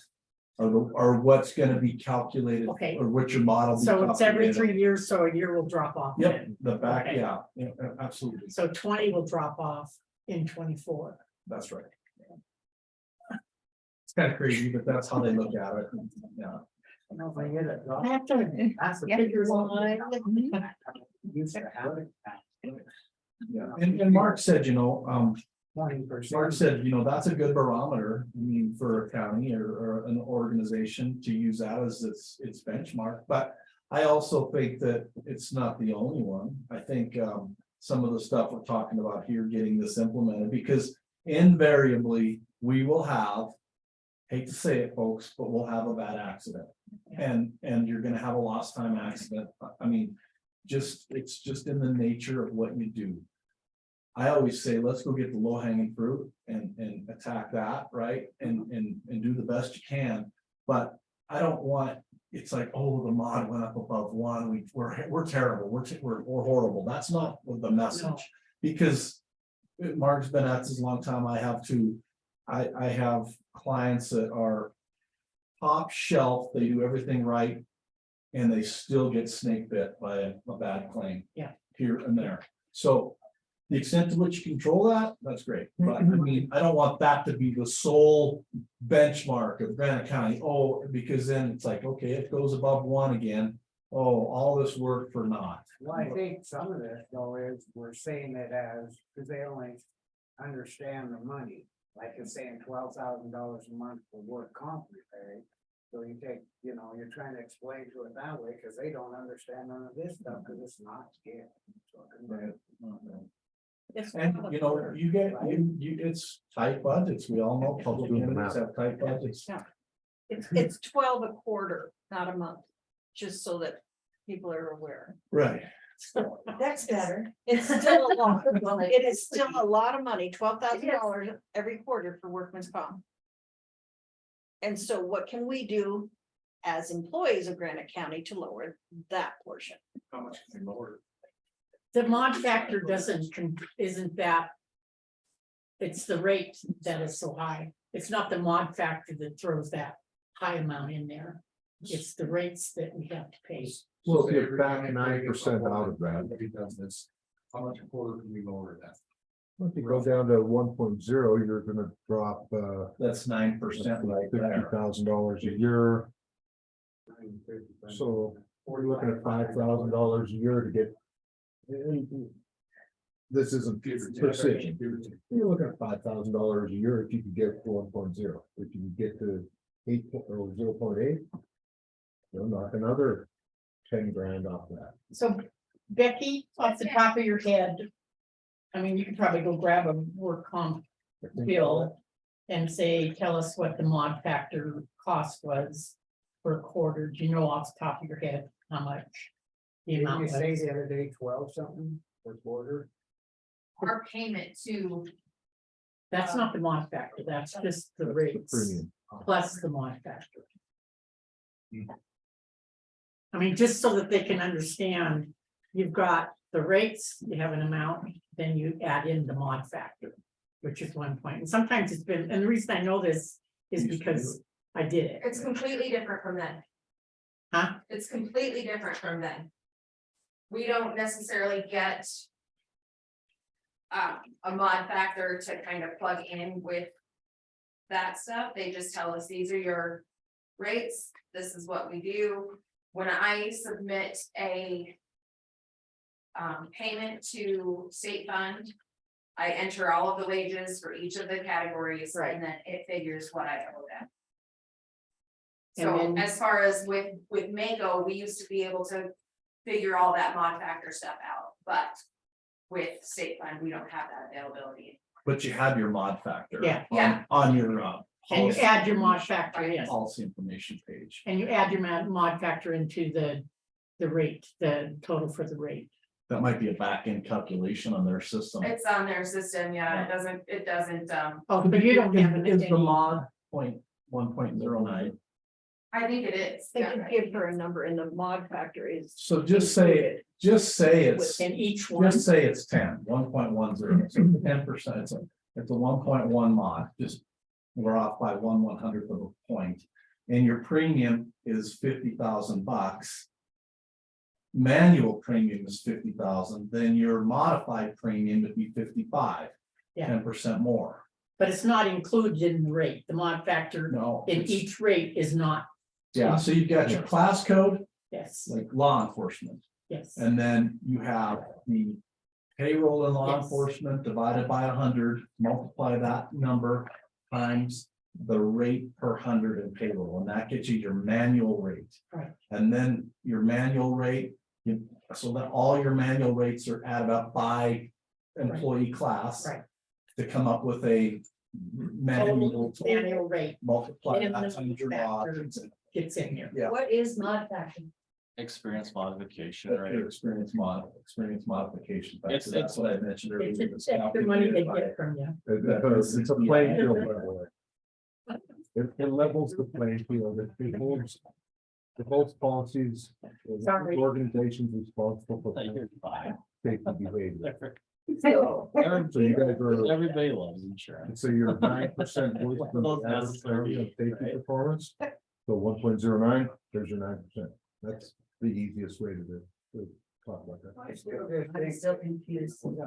I don't even understand what that mod stands So for. you could have experience modification. So it's just it's a number, that's calculated for every employer out there.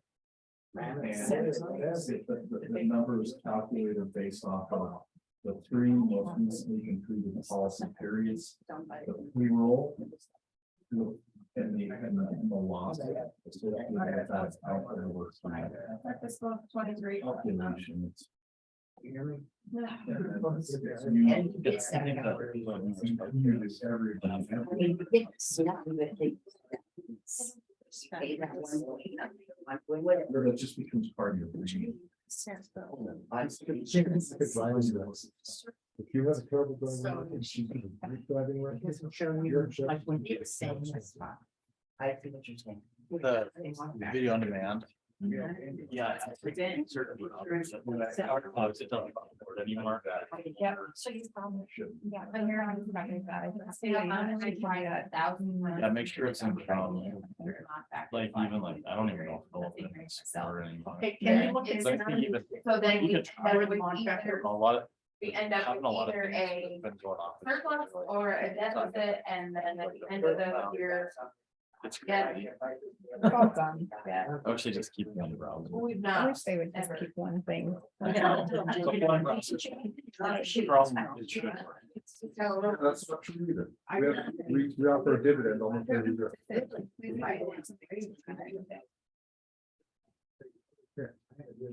So here's your. I really don't know. So- Yeah, it's right here. Oh, on your business. Yeah.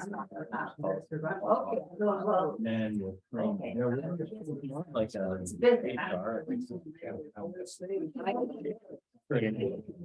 But here it has staffing. So what's the-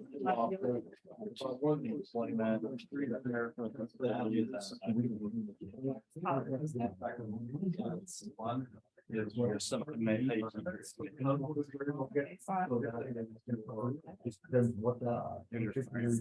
Procedure. And like they, we'll give dividends, we'll figure dividend. You're the. Here's this. Everything. Disability. So we can look at it. Right here. They get. This goes into management. And it was just in here. Yeah. I'm sure you have. Yeah, so, yeah, that's nothing I don't. It's quite a lot. We toss Stuff. Yeah. I'm supposed to need bigger outlets. So can you get Yeah. that? But it will not touch the rest of it. Kind of uniform. Most of mine. So. Okay. I didn't want to, never told you, go open. Well, and Michael's But probably. maybe I a did bigger guy. not. Very much so, and I'm not. Yeah. Because I didn't know. I don't have such a team. But I have everything. Basically, like, We're done here, is it devolved? Yeah. Yeah, we just all did the trail. So. Filing. Motion that we're. It's like, now that really. Sidebars. Just all. I know. It's easier to find. When you can just type in this. I'm in the meeting. I love it, like on our. Adjourn. It'll keep everything for 2 years. That's where you go.